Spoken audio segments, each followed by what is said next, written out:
Welcome to the National Stadium in St. George's, Grenada. The conditions is beautiful for cricket as we see the beautiful sights of River Road in the background as we enter the National Cricket Stadium in St. George's. It's a big one. Match number 7 in the NLA GPL T20. St. Andrew the challenger versus St. George. It is a battle between the capital Parish and the big Parish. It is certainly the scenes is set for what should be a spectacular battle between two powerhouses in cricket here in Grenada. And it's my pleasure this morning to welcome one of my co-commentators, Rafael Crony. Crony, the scenes are beautiful, the sights are beautiful, the songs are beautiful, it's quite still. It is like the calm before a storm. St. Andrew versus St. George.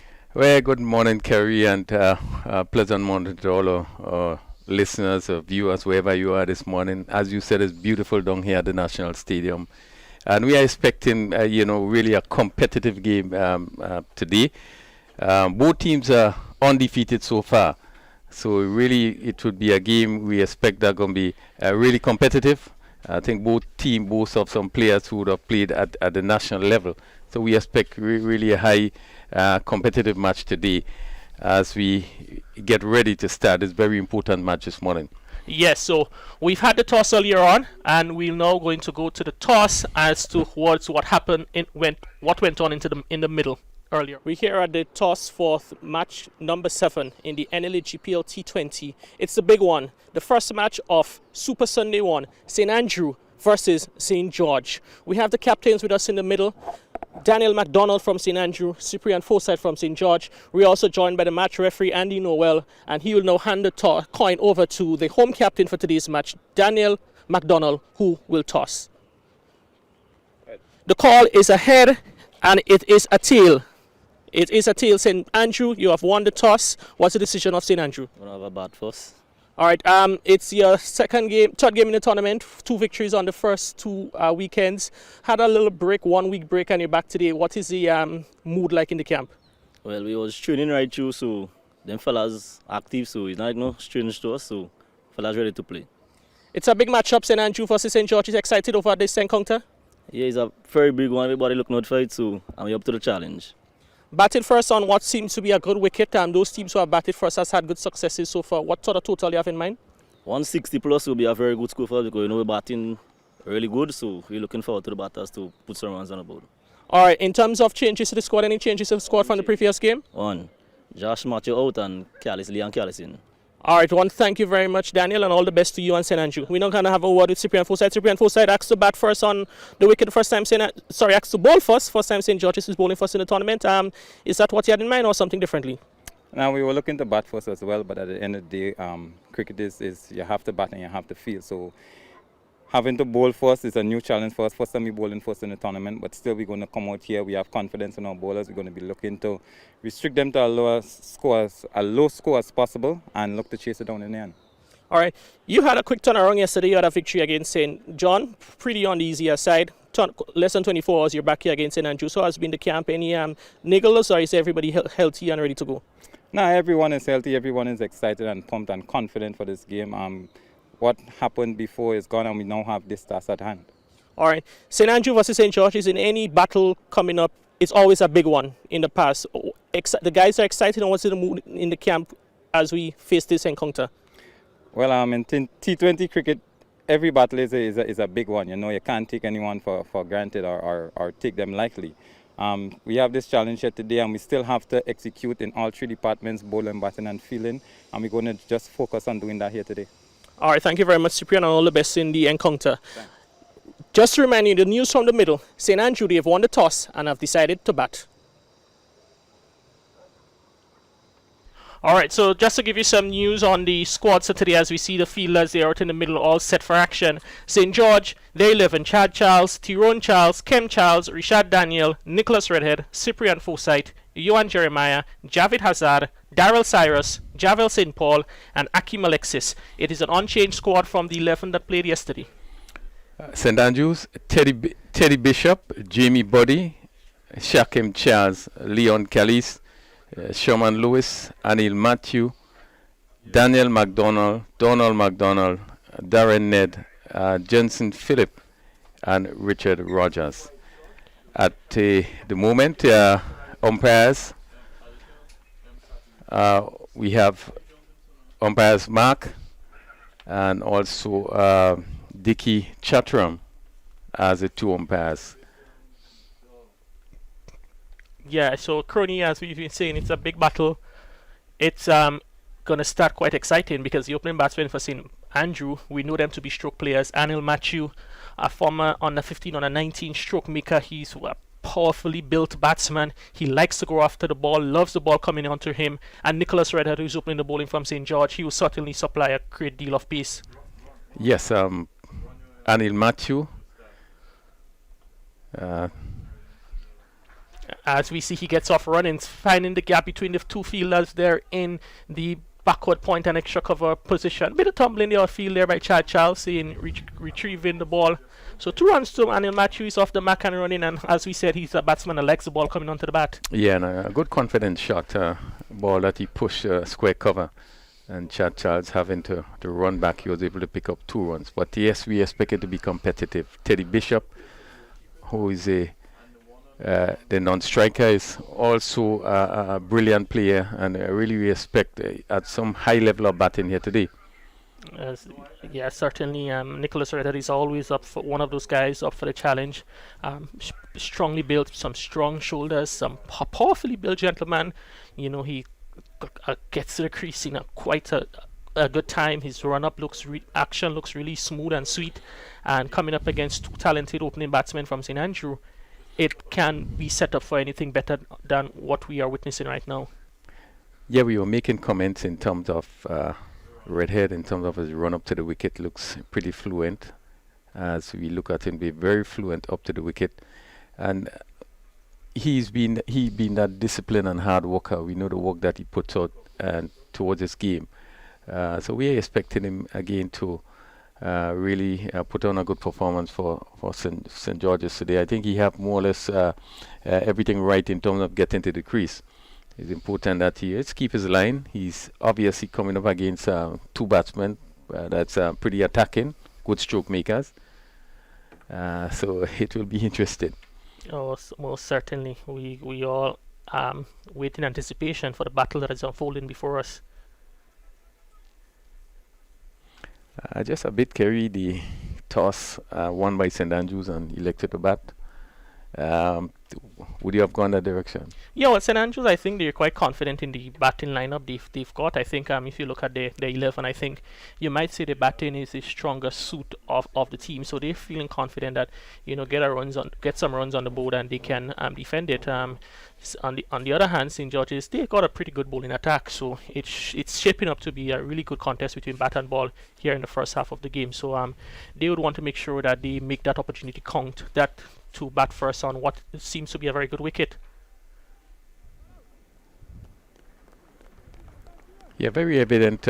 Redhead is aiming to keep the ball up to the bat. This one push young to mid on, but you know, I think it's important that just give the ball a bit of time to swing in the air. So he's making every effort to bring the ball up to the bat. The pitch itself has played well the 2 games yesterday, and one expect that it will continue to play even better today, and maybe it's probably the best decision to bat first on a wicket, you know, that still is showing a little tinge of green. Yeah, as we see, not a good delivery from Redhead. Teddy Bishop correctly and rightly behind it, you know, defends it on to the offside, and I think that's the end of over number 1. A very good first over from Nicholas Redhead, just went for 3. He was on target with most of the deliveries, and if you analyze that Redhead over, you could have seen something a bit different compared to the first game where he would have spread the ball a bit over the place. But I think from yesterday and today, he's making a conceited effort to keep the ball a bit closer to the batsman and also pitching it up further and letting it do something up the wicket instead of just looking for his natural pace of a good length. Yeah, with the exception of, I think, just one delivery that was wide off the off stump. You know, he was able to be his line was straighter to the batsman. It caused him to have to play on each delivery, and I think this is a positive sign, you know, in that he's not straying the ball about. It's 3 without loss after 1 over, as we see the Javel St. Paul going to pick it up from this northern end. Yeah, St. Paul partnering Redhead for the third game in a row, and I think the Seamers overall from St. George's, they have done pretty well in the tournament so far. May not have gotten the volume of wickets they wish, but they have certainly kept a line and length. As some good fielding there from, I make it to be Chad Charles in the extra cover region there, doing the fielding, restricting the run. So I think the St. George's management and the coaching staff will be pleased with the efforts of the two opening fast bowlers through the tournament to date. Yes, a confident shot by Matthew. He really was on top of this one in full control and played it crisply to covers, and Chad Child moving quickly to the left made a good stop. Oh, that's a loose shot there from Anil Matthew. That one probably just held up a bit in the wicket, and Anil was probably deceived there by maybe the lack of pace in that delivery, but certainly a loose shot from the St. Andrew opening batsman. Yeah, wide delivery there, and no movement of the feet, and it just flashed at it. Not really flash, but really push it back at it. And probably the advisable shots like that, you go hard at it. So if you take the edge, you're going to fly. Certainly a nothing shot there from Anil Matthew. Oh, certainly a good one there from St. Paul. That time Anil Matthew had to get behind it and push it back to the bowler, and we see that it's after nine deliveries so far in the session. Certainly the St. Andrews batsmen, we know they like to get after the bowling, and would be looking for that one which they can really lace into and get the ball trickling across the road. But so far the St. George's bowlers, they have been on song.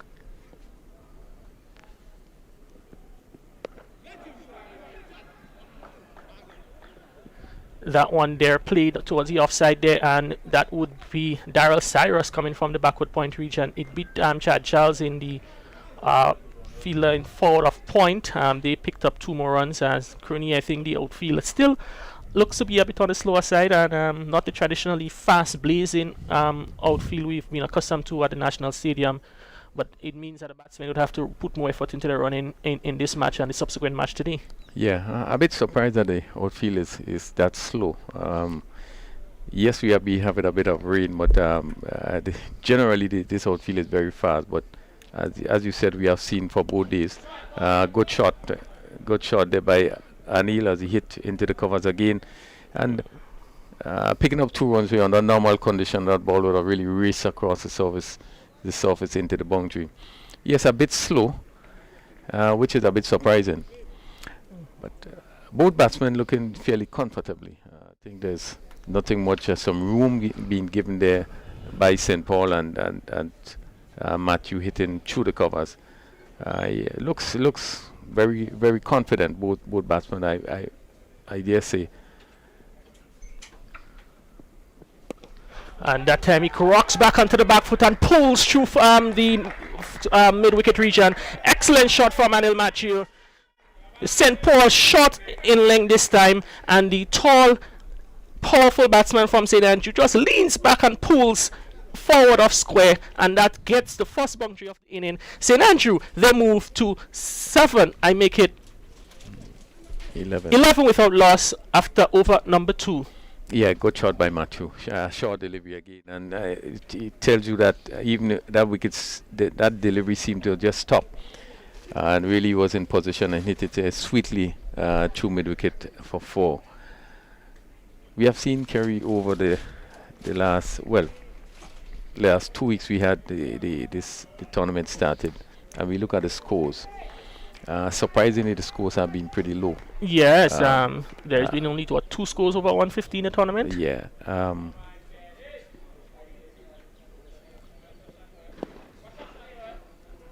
Teddy gets forward to delivery drives powerfully, but can't beat the fielder. Probably just a little lack of timing in that shot there, and straight to Kem Charles, who is in the mid-off position. So Teddy would be looking to get his timing correct. So ball was there for the hitting, but he missed out on it slightly. Yeah, exciting player is Teddy Bishop, and really get off. Really would be a joy. He's really a top class player. Yeah. Stroke maker. After 2 matches, he's the leading run scorer in the tournament. 110 and a short delivery rush. Teddy Bishop, how is appeal for? And he goes, as we are talking, the excitement of Teddy Bishop. A shorter delivery from Nicholas Redhead. Bishop certainly he would have been rushed into the shot there. As we see the replay, Nicholas Redhead hustling the under 19 talent from St. Andrew, and St. George's, they struck early. Teddy Bishop goes without scoring. St. Andrew 11 for 1 in over number 3. Yeah, that's a massive blow. Teddy Bishop, who really is a main threat in terms of batting. Good delivery by Redhead. It was a quick delivery. I think he was really not in position as he was looking to pull that ball. Probably lifted a little more than he expected, and was able to glove it to the man at backward short leg, who took a very simple catch. And St. Andrews losing the first wicket. The score on 11 for 1, and really it's a sort of start that I think St. George will be happy to see the back of Teddy Bishop. Yeah, and I know Teddy Bishop and Nicholas Redhead, they almost training almost every day here at the National Stadium in the emerging program, and there have been a lot of chatter leading up to that. So I know Nicholas Redhead will be quite excited to see the back of Teddy Bishop, because as we said, he can be a dangerous batsman. The leading run scorer in the tournament, he goes for not against St. George's, and certainly a big scalp. Strides to the middle. The man they call Shaquem Charles from Moncton in St. Andrew, he's facing up to Nicholas Redhead, and he goes first ball. Nicholas Redhead, what a beauty! Shaquem Charles came forward, peel off the outside edge. Cyprian Forsyth, he took it off the rebound in the first sleep, the lone slipper. As we see the replay now, Nicholas Redhead, full pitch delivery. Cyprian Forsyth, he juggled twice. Shaquem Charles goes without scoring. St. Andrew, they are 11 for 2 in over number 3. Yeah, beautiful delivery by Redhead. As we see here, Redhead pitching on a very good length. He had to come forward, and it was a good catch by Forsyth, because the keeper would have moved to the right, and in so doing, he probably would have blinded him sort of, but he was able to hold on to the catch. A beautiful delivery and a beautiful catch taken in first slip there. So another major blue struck by St. George's, and St. Andrews 11 for 2 is a dream start. I think this is a start that they would have been looking for. Yes, Nicholas Redhead, he bowled really well yesterday. He was unfortunate that he was not among the wickets, but today he's certainly making it up, getting rid of Matthew and Charles of successful deliveries. And in come the captain, Daniel McDonald, in a precarious position. St. Andrews 11 for 2. He's naturally a flamboyant player, but he has to certainly contain himself and look to rebuild after the early damage inflicted by Nicholas Redhead against St. Andrew. Yes, well, and we were just speaking about the fact that the scores have been so low on a wicket that have been playing very well. I mean, early morning, you expect the ball to do a bit, but picking up these Nicholas Redhead on a hat-trick, the ball to Daniel McDonald, and McDonald solidly behind that hat-trick delivery, and he pushes it to the fielder who is in shot in the mid-on position. So Nicholas Redhead, he's on song early on here at the National Stadium. St. Andrew 11 for 2. What a dream start by the guys from the capital parish of St. George. Yes, obviously St.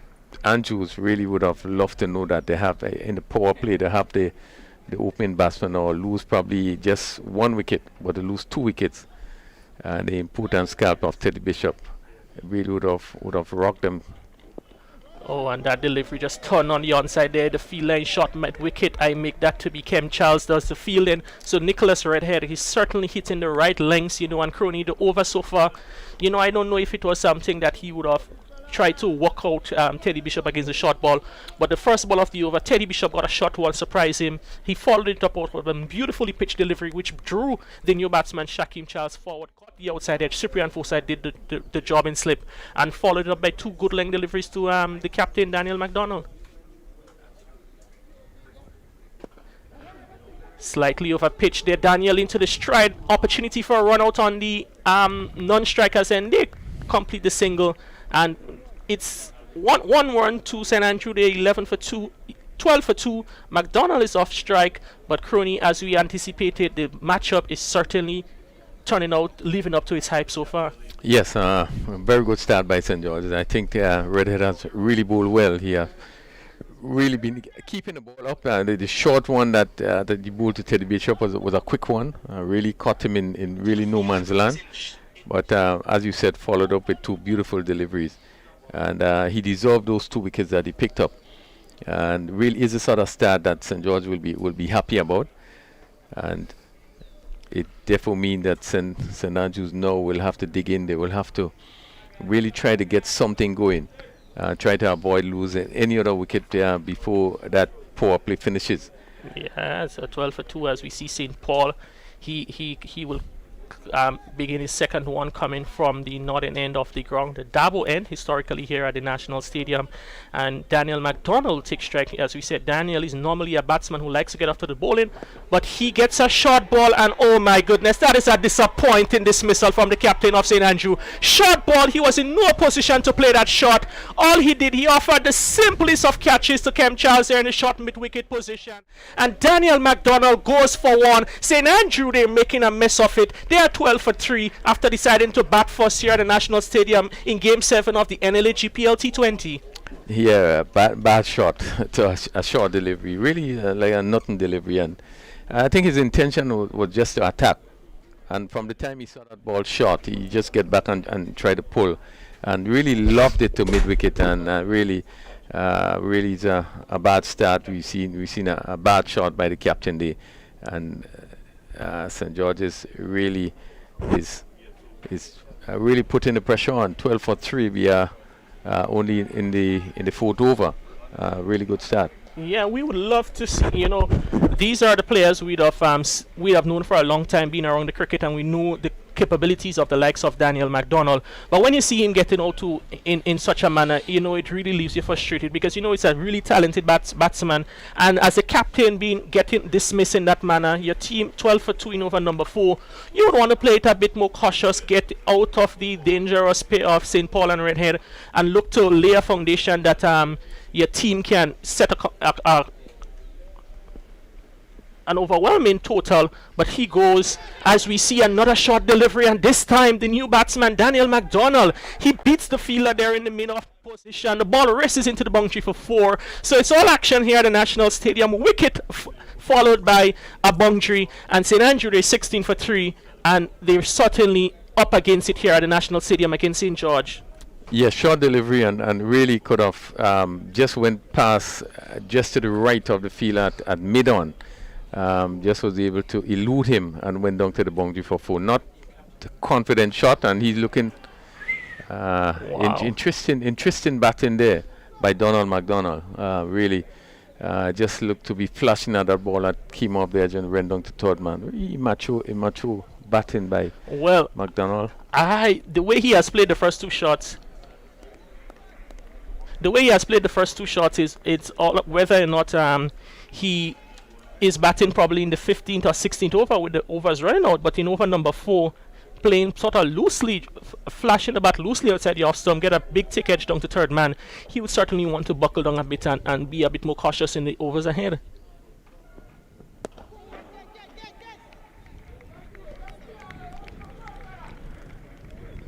Yeah, we need to see that the batsmen are a little more mature in terms of the batting. We only have we know in the fourth over, and really we have lost 3 wickets for 17 runs. We just had to buckle down and play each ball on its merit. I don't think that the pitch is doing anything unduly. Another delivery there, pushed off the back foot towards the fielder there at backward point. That's Darrell Cyrus.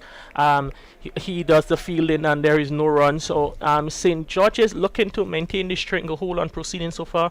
We're 1 ball short of 4 overs, and they've already got 3 wickets, 3 big wickets. Teddy Bishop goes without scoring. Shaquem Charles goes without scoring 1 ball. Daniel McDonald, the captain, goes for 1. So the top 3 batsmen dismissed contributed a total of 1 run, and 3 of the top 4 batsmen scoring 1 run certainly is not what the batting team would want at this moment. But that completes over number 4. St. Andrews winning the toss this morning as elected to bat. They are 17 for 3. And Kerry, I was making a point in regards to the scores that the teams have been making. And when one look at how the wickets fell this morning, probably with the exception of Charles, one will have to think that really is not a situation of the quality of the wicket pitch we are playing on, but certainly is the way our batters have been playing. in 20 overs, teams struggling to get up to 100. Really tell you something where we at in terms of the standard of cricket or even the quality of players.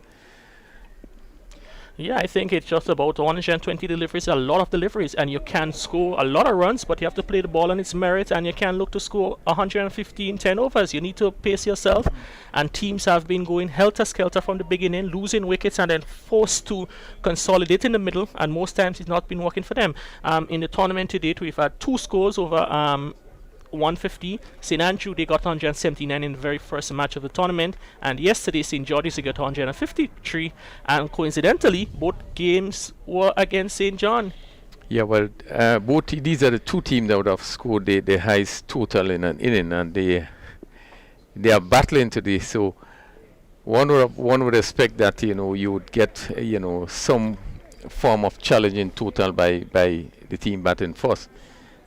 But there again, we saw that 3 wickets falling and really some indigenous shots that have been played, and really it's giving us the feeling that they're not going to score much more than 100 if they do get 100. Still a lot of talent left in the crease, the likes of Leon Callis, Darren Nair. Quite exciting batsmen, but I think they certainly want a foundation set as we see consecutive deliveries being flashed at by Donald McDonald. Nicholas Redhead looks to be making a concerted effort to keep the ball a bit short from the batsman, the other McDonald brother in the team, that is Donald, and Donald is just looking like fish out of water at the moment at the National Stadium. Yeah, really bad shots played there by McDonald, lifting delivery outside the off someone. And really, you need to allow these deliveries to go by just to get himself in and settle, try to build a partnership. And that one is clipped off the legs. The fielder down there at fine leg, that is St. Paul. He got wrong. Well, they're coming back for a second. They will be able to beat the throw. Excellent running there from Donald McDonald. Aggressive running, put the fielder under pressure and able to cross over for 2 runs. Yep, ball pitch up on a pad and he clipped it nicely down to long leg, and St. Paul made a good effort. He had to move to his right very quickly and was able to stop it. And the batsman picked up 2 runs. Yeah.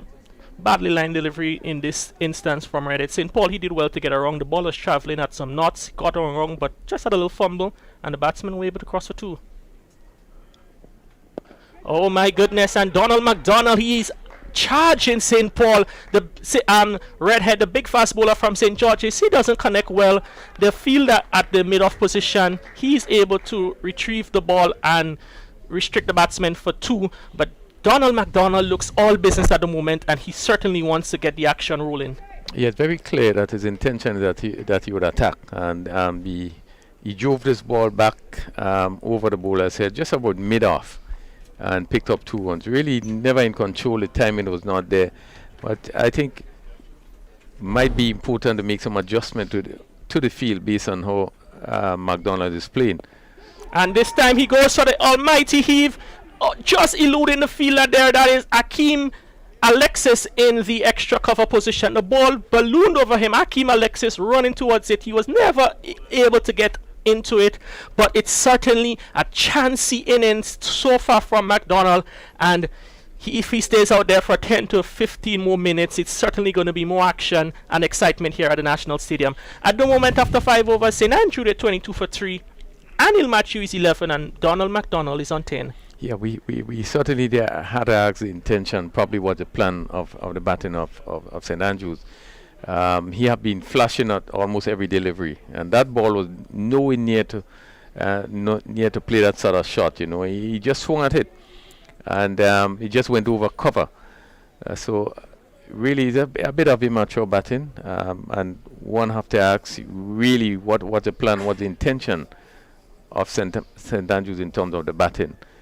I know losing the wicket of Teddy Bishop is really would have hit the team very hard. He's one of the main batsmen, and followed by the captain. But I think both batsmen had to settle down, and they have 15 overs to bat.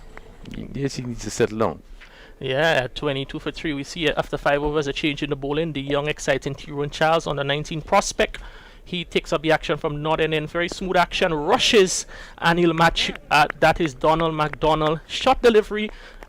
He was not in a position to play it. Sort of got inside of it and sort of pushes it towards the fielder in the mid-wicket position.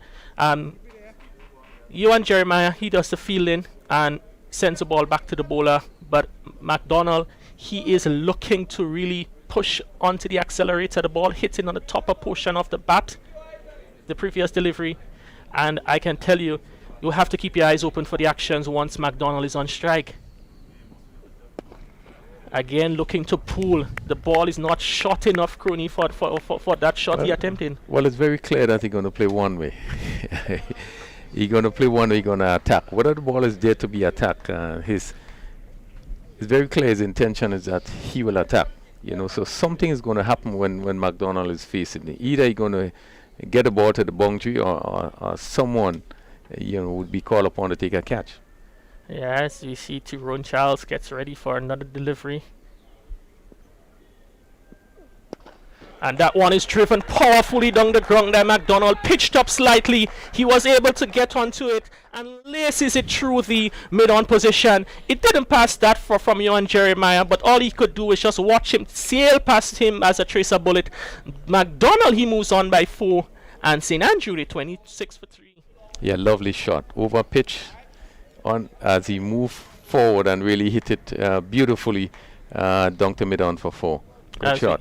As we see that it seems to have a change in the field. Cyprian Forsyth removes himself from slip into a short mid-wicket position, pushes him, and he goes for the pull, and this time he goes over extra cover, open up himself a bit. The fielder there is Akeem Alexis. He can't get his hands to it, and 4 more. Chancey looking runs to McDonald. It doesn't matter to him. His score moves on by 4, and the score moves on to 30 for 3. Yes, and as we see, McDonald is just pulling away and really he's slashing that ball over cover and going down to the boundary for another 4. He will continue to play his attacking game. Well, if he gets off, he probably would put St. Andrews in a better position, but very chancy, as you said. And he goes again, powerful shot. That time the fielder in mid-on is placed perfectly for that delivery. And Crony, all ball delivered to McDonald, one intention, get the ball to the boundary. Yeah, very clear. He gonna attack. As I said, the weather is a good delivery, but he will go after it. Now we see a long off being played, I think, and the mid-on, long off on the boundary, and the third man. These are just two fielders out. Oh, that one there, it races through the batsman. The question is whether he was able to get up that onto it. He got some pads onto it, beat the keeper into the boundary for 4-leg buys. So a very productive over there from St. Andrew and McDonald. Chancey over, but the score moves on to 34 for 3 at the end of the power play. McDonald is 18 and Anil Matthew is 11. Yes, short delivery. Again, he's looking to pull, taking high up on the pad, and just went to the right of the keeper, who was going to his left, and went down to the boundary for 4-leg by. As productive over, 34 for 3. We had some 6 overs being bowled, and St. Andrews really would hope that this pair is going to stay for some time, maybe bat for maybe the next 10 or so overs, and then with the intention to probably try to see how they could push on from there. As we see some spin, we'll have spin for the first time today. Daryl Cyrus, the leg spinning all-rounder from St. George's, he will be bowling to Anil Matthew. Cyrus, one of those players, development players. He's also involved with around the setup of the Windward Islands Volcanoes, and he certainly has a lot of talent. He's been successful in the tournament so far. I think he has 5 wickets from 2 matches. One of the leading bowlers so far in the tournament in terms of wicket taking, and he offers a different proposition to the St. Andrews batsmen at the moment. It will be interesting to see the approach of McDonald facing the slow bowler. Good move to bring in Cyrus at this moment. Cyrus, that one bunks and turns across the right-handed Matthew. The keeper, he knocks the bails off just to remind the keeper to remind the batsman that, hey, I'm here involved in the game. You got to be mindful of your feet in the crease.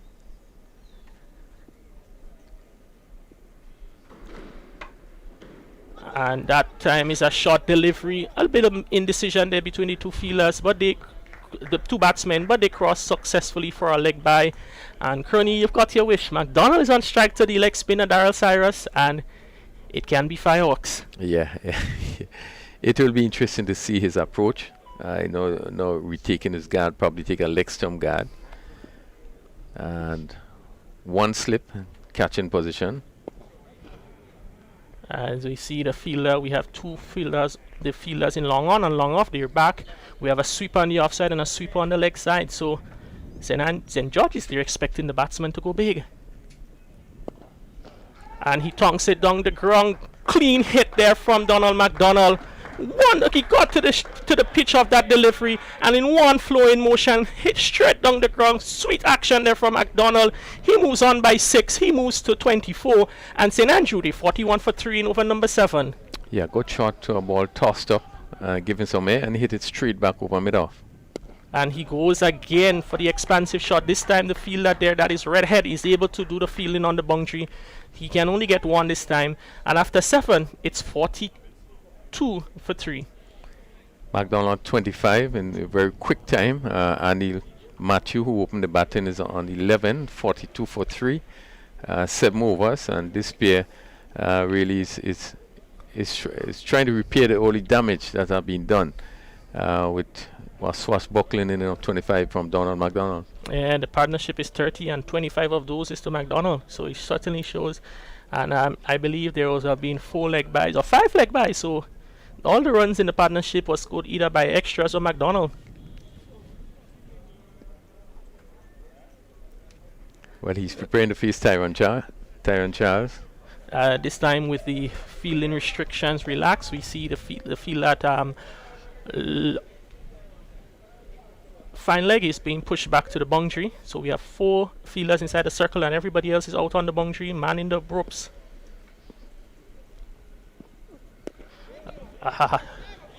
Crooney, that's a surprising shot, a defensive shot from Donald McDonald. Yeah, I think it was a good delivery that fit right up to him, and he just covered up, pushed it back past the ball and ambled an easy single. I wasn't aware that he had that shot in his in his array of shots. Good delivery on the line of middle stump. He came inside the line of delivery, pushes it back past the bowler. The field line mid wicket is a bit wide, cannot do the fielding, so he got a single down the ground.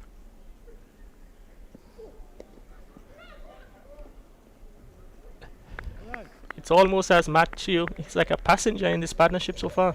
Yes, and he been an attacking player himself, and really the way that McDonald have been playing, he looked at a spectator from the other end.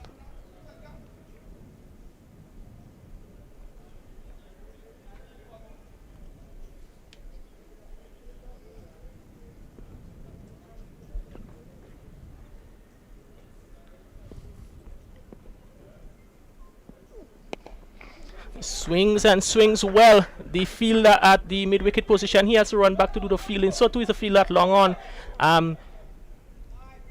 The batsmen, they cross for 2. So 2 more runs to McDonald, and he's certainly bossing proceedings at the minute outside in the middle.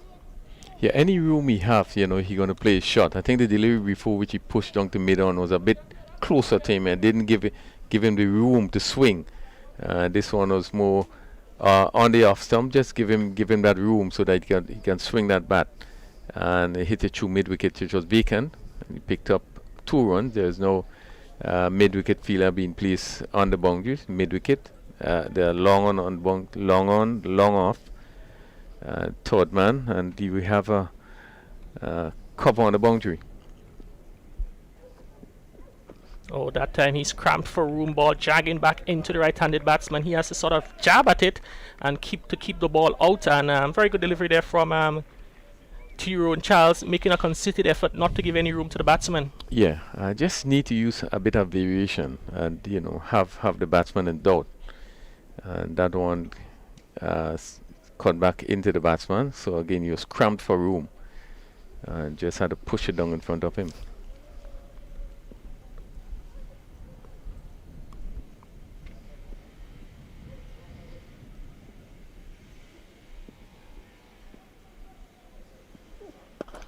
Full pitch delivery there from almost a yokeling delivery, which is hit down to the fielder at the long off position. That is Javel St. Paul. So one more run to McDonald. He moves on to 29, and St. Andrew, they're 47 for 3 in over number 8. Yeah, pretty quiet period. This PA is looking to really take St. Andrews out of the hole. At one stage, 11 for 3. Partnership of 36 so far. A good delivery there from Tyrone Charles to finish off the over, and it's been a quiet one in terms of the recent happenings. The second over goes for 5, and St. Andrew after 8 overs, 47 for 3. Yeah, and both teams have played 2 games. They have been successful, and they are, to me, in a good position to qualify. I think they all will want, both teams will want to win today. Yeah, victory today for any of these teams guarantees them a spot in the next stage of the tournament. Both teams on 4 points. I think once you win three matches, you're guaranteed you're in the next round of the tournament. And I think to qualify, you may just need to win 2 matches to qualify. But these 2 teams, 2 from 2 so far, would be looking to probably win as much as they can.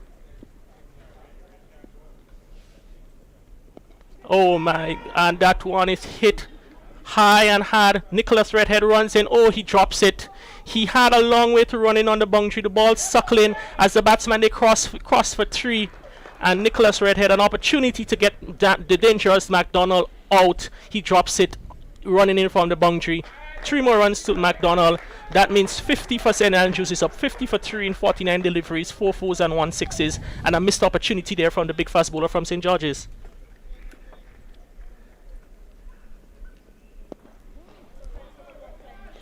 Well, it's not surprising that McDonald would have hit one down to long off.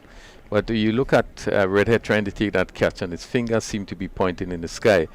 I don't think he's positioned his hand properly to take that catch, and it just bounced off his hand and went out. Really a bad miss there by Redhead. Yeah, he was deceived in there by the bowler Cyrus as he looks to tug that one on the onside. He comes off more of the inner portion of the bat, and the batsman they cross over for a single. But whether it's in the over number 1 or over number 7 or over number 9, it's 1 gear right now from McDonald, and that is 5th gear at the moment. Nicely toss delivery there from Cyrus, and I think Rooney, in the past you may have been guilty. We may have seen Cyrus have been guilty a bit of bowling a bit the leg spinners a bit flat and fast. Yeah.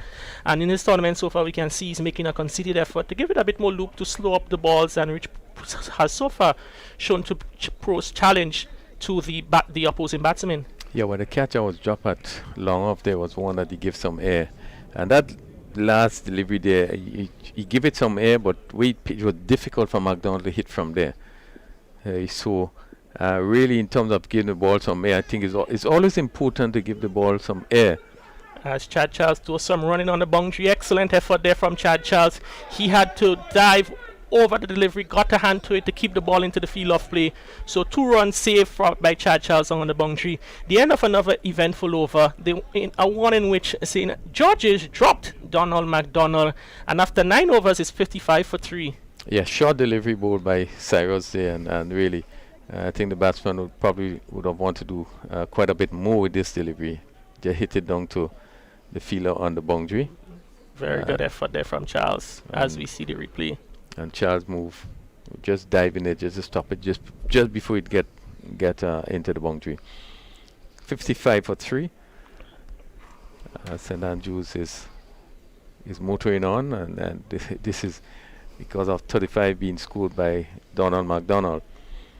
And St. Andrews hope that this pair is going to continue for a while. Yeah, because they have even some more exciting batsmen in the Hud Buddy and Calise and Ned. They're all known to be bashers of the ball. So they'd want these pair in the middle there to carry on maybe for the next 5 or 6 overs and give those free-flowing batsmen in the end a platform in which they can come and swing the long-handled willows. It's going to be a 3rd over for the youngster Tyrone Charles coming from the northern end. Tyrone Charles, actually one of 3 Charles playing for St. George's, and coincidentally, not surprisingly, they're not related. Charles certainly is one of the more popular surnames in Grenada. Tyrone Charles actually is from St. Andrews, Kem Charles is from St. David's, and Chad Charles is from Grand and St. George's. So 3 Charles from 3 separate parishes representing St. George's today. Yeah, it certainly is a popular name in Grenada. A lot of Charles. Tyrone Charles, as you said before, is a young man that has represented Windwards at the under 17 level. Also Grenada at the under 19 level. A hard worker.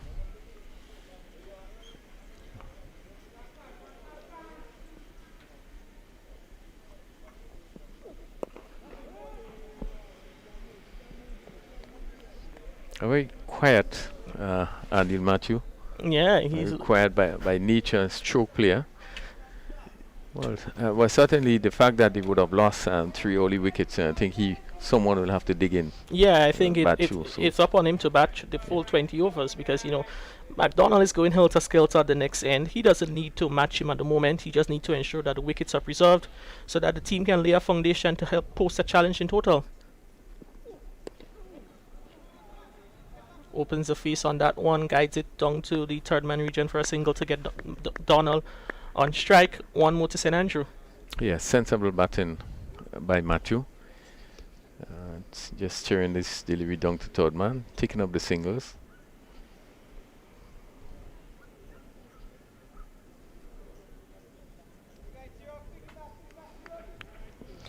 This is certainly the first of 2 big matches we have here on Super Sunday as we label it at the NLA GPL T20 match day number 4.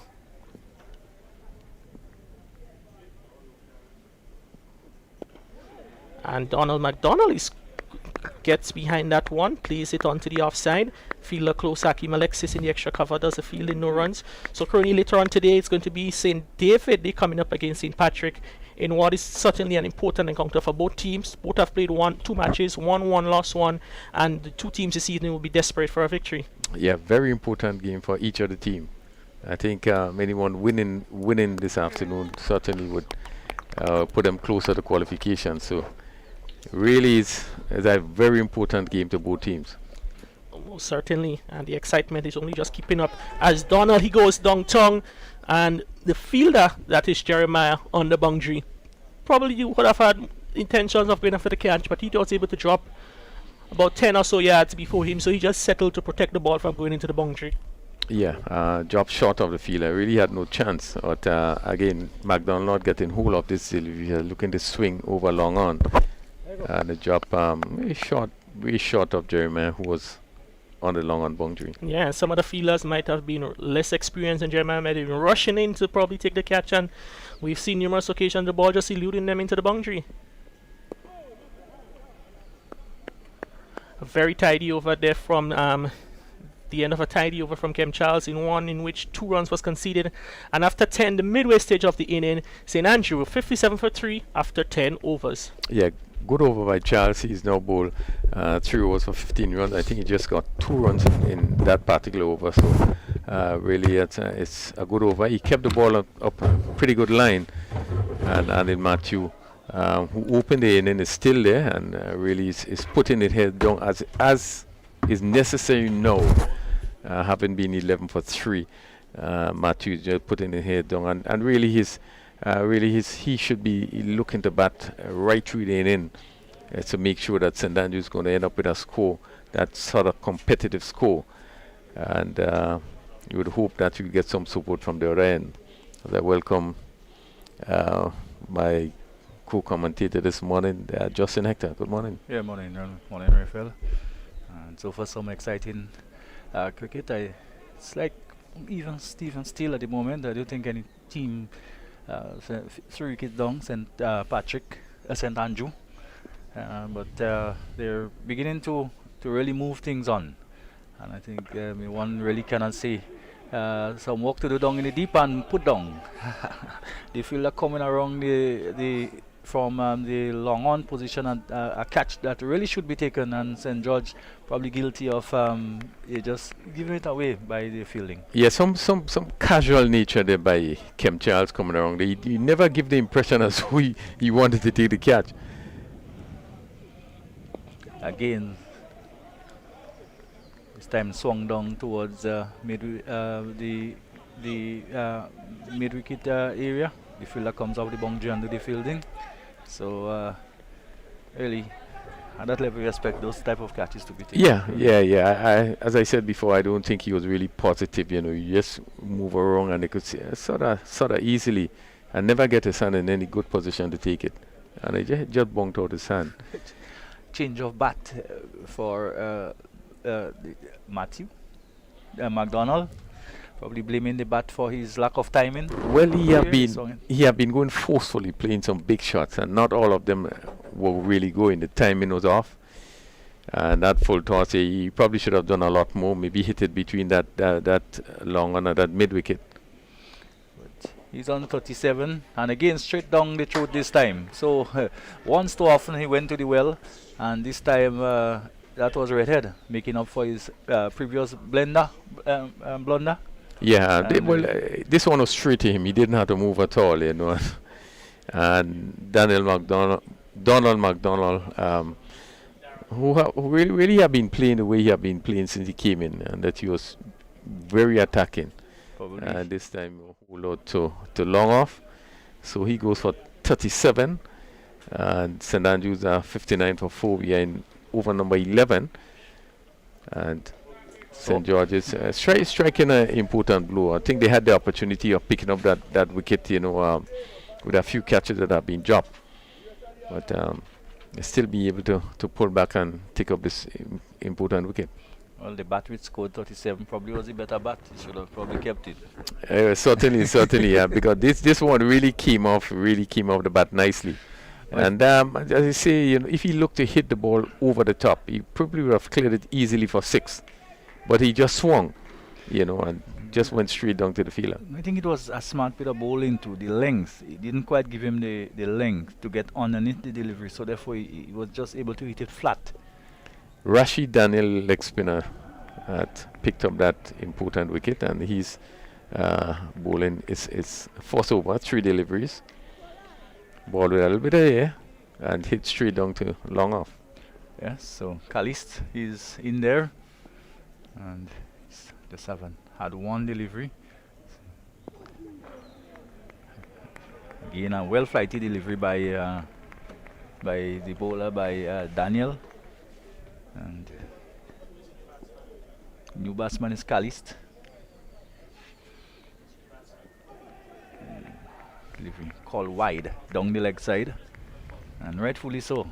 Yeah, ball down the leg side there by Daniel. A good take by the keeper. Yeah. He just moved to his left. So it's 60 for 4. We're in over number 11. So still quite a bit of overs left in this innings. So a full toss and not being able to get her. There is Redhead coming off the long off boundary and sending the return. Another single. This time to Callis to get him off the mark. And to bring, in fact, Matthew to take him on to 16. This brings Callis now on strike. 61 for 4. Yeah, successful over by Daniel. His first over, picking up the important wicket of Donald McDonald. We see Matthew there hitting this ball down to long or full toss. One thing that he should have done a lot more with that full toss. You have to make use of the bad deliveries. That he only picked up 1. So 61 for 4 of 11.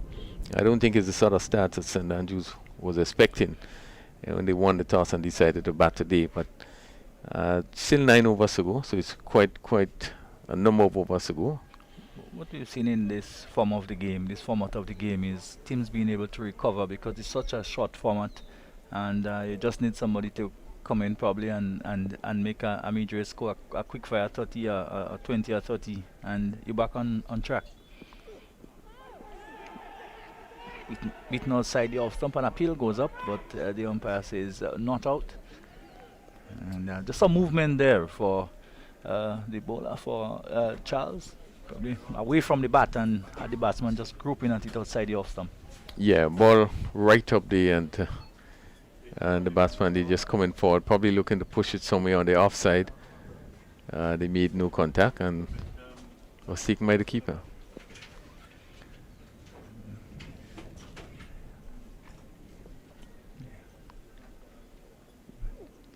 time short on the body, and the batsman goes through for a very quick single. Yeah, good running by Matthew there as he was taken on the body, and I think and Matthew realized that Kelly's maybe seemingly having a little difficulty. Matthew comes into strike now and really wanted to take the strike of the which is the right thing to do. Yes, Callis would need some time to settle in. Matthew has been there from the start, and it's important that he takes the brunt of it while Callis settles. This short and some work there for the fielder in the deep extra cover region, and he does well. But the batsman come back for a second delivery, short aside the off stump. Yeah, good shot, played down to backward point. He was on top of it in full control, and played it down to cover point. The fielder, who's Charles, who is feeling at cover on the boundary, had to run to his left. Let's see Matthew there, just pulling away to get over it, and it hit him well down to backward point. Yeah. This time he's giving himself some room, and smart bit of bowling by the bowler, and has the presence of mind to get across and shy. But it was always an easy single. Yeah, easy single, but good work by Charles, because he had to move quickly, picked up, and really in one motion he was able to hit the stump. So it's good. But positive by the batsman. It would have been a little bit closer than we thought initially, but safely in the end. Yeah, direct hits, always tend to be closer than we can see with the naked eyes.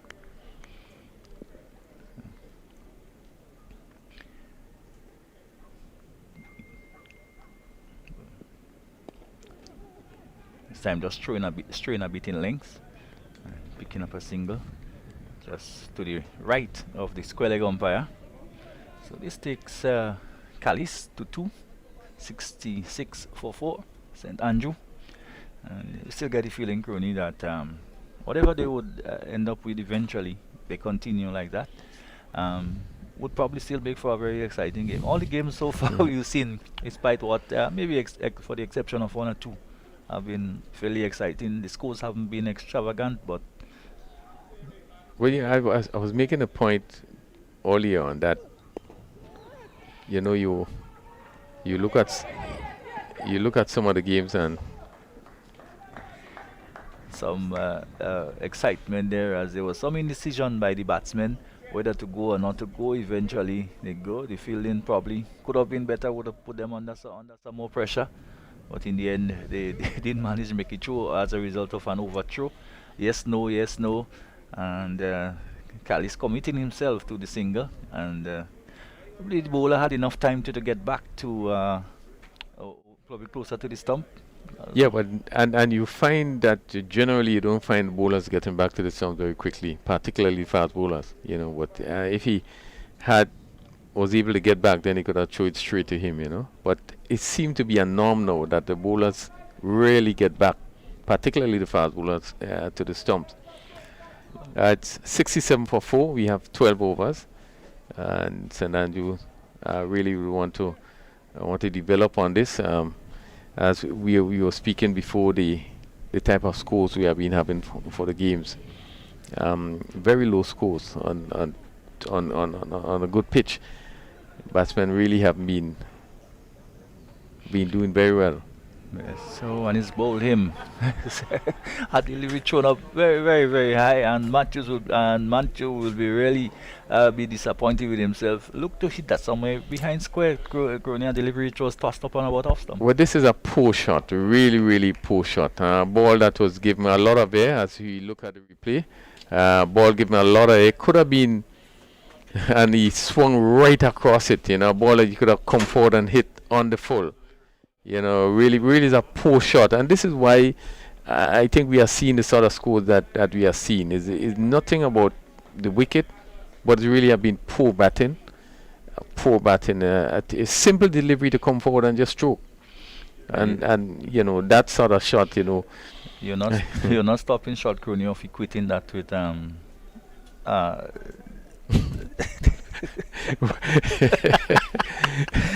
yeah, it was an indication, not maybe of a local cricket, but you want to say regional? Yeah, well, regional probably games? international games too. Yeah, We've yeah. seen similar type of dismissals and Yeah. mode of dismissals, and players at the higher levels suffer, really struggling with the slower bowling. And some of it I don't call spin necessarily, because some of the bowlers aren't really spinning the ball a great deal, but the Are fact you- that it's slow. You're certainly right with that, because obviously that ball took some time. He could have walked on and struck it anyway. It was good bowling on Cyrus' part. He did throw it up as the batsman to Daniel. Daniel, and of course he again, and that's what's, in fact, this is what is working in international cricket. Well, you come back to Well, that's another right. important point. I always believe that some of our spinners tend to bowl too fast. Fast, yeah. Yeah, Mhm. and So there was a single hard and another, and this time it's played down towards long on, and there's another single. This score is 69 for 5. So we're in over number 13, and scoring at 5.62. Need to just up the ante a bit. They would at least want to ensure that they get at least 120. Wouldn't want to fall below that. And another single there to Ned. So Ned is on 2. Darren Ned is on 2. Extras 7, still contributing fairly heavily in 7 extras. And work again for the fielder down on the boundary at mid wicket, and does well. And it's another single to Calist. So he goes to 4. Ned is back on strike. He's on 2. 71 for 5. It's coming to the end of over number 13. And some work again for the fielder at backward point, but the fielder going back for the second, and probably a better throw, but it was hard, it was flat, and the keeper couldn't collect. So 2 more runs it was to Charles, to Ned, and that will bring up the end of the over. The end of it 73 for 5 after 13. And yes, yeah, another successful over there for Rashid Daniel. He has so far bowled 2 overs and took 2 for 10. We saw Annie Matthew playing a terrible shot in that over being bowled.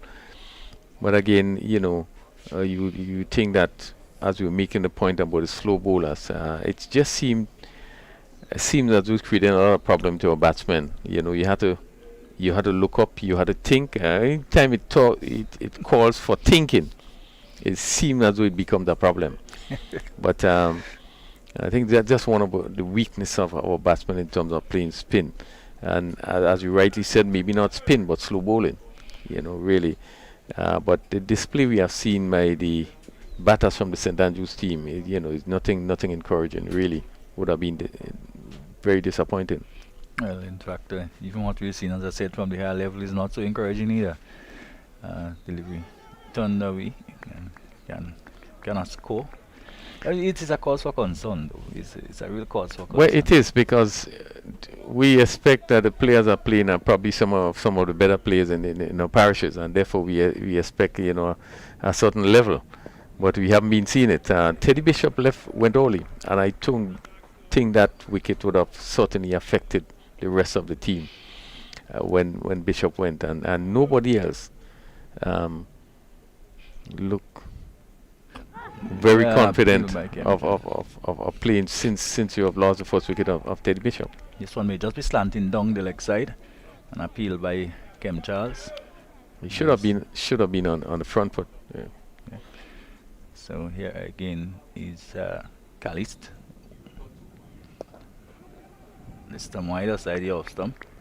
And good bit of fielding, having to drop to his right. The fielder at backward point.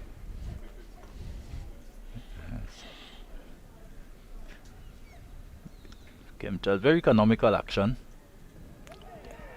And the delivery, which will be signaled wide down the leg side, but of course you can be dismissed, you can be stumped off wide. In fact, it has become a very useful delivery in the shorter version of the game, where batsmen are looking to come down the track to attack the spinners. This time he wasn't really leaving his crease, he was just looking to a similar shot to the previous, where there was an appeal for LBW, similar type of delivery. And again, the follow-up is a similar shot to the one before. The only thing that he got a single as he feel that backward point had to scramble away to his right. Yeah, very good work by the keeper though. I think he took it really neatly and picked up the wheel in really quick succession. So it's 76, 75 for 5. We're nearing the end of over number 14. And there's 6 to go after that. I think if St. Andrew is to get anyway, maybe 120, they will have to up it. At that rate, they will fall short of 120. And the end of a relatively tidy over again. And these overs are vital at this stage in the inning too, Crony. Yeah, both players seem to be struggling a bit to get the ball off the square. As we see the batsman, they're looking to cut, but no movement of the feet, and made no contact. But certainly they're just struggling a bit to get the ball away. We still have 6 overs to go.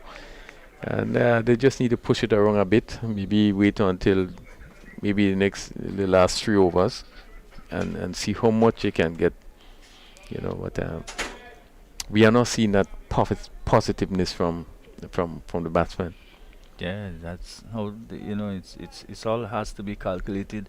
What do you get and when you get it in terms of and what probably the St. Andrew team think maybe a good total batting force here.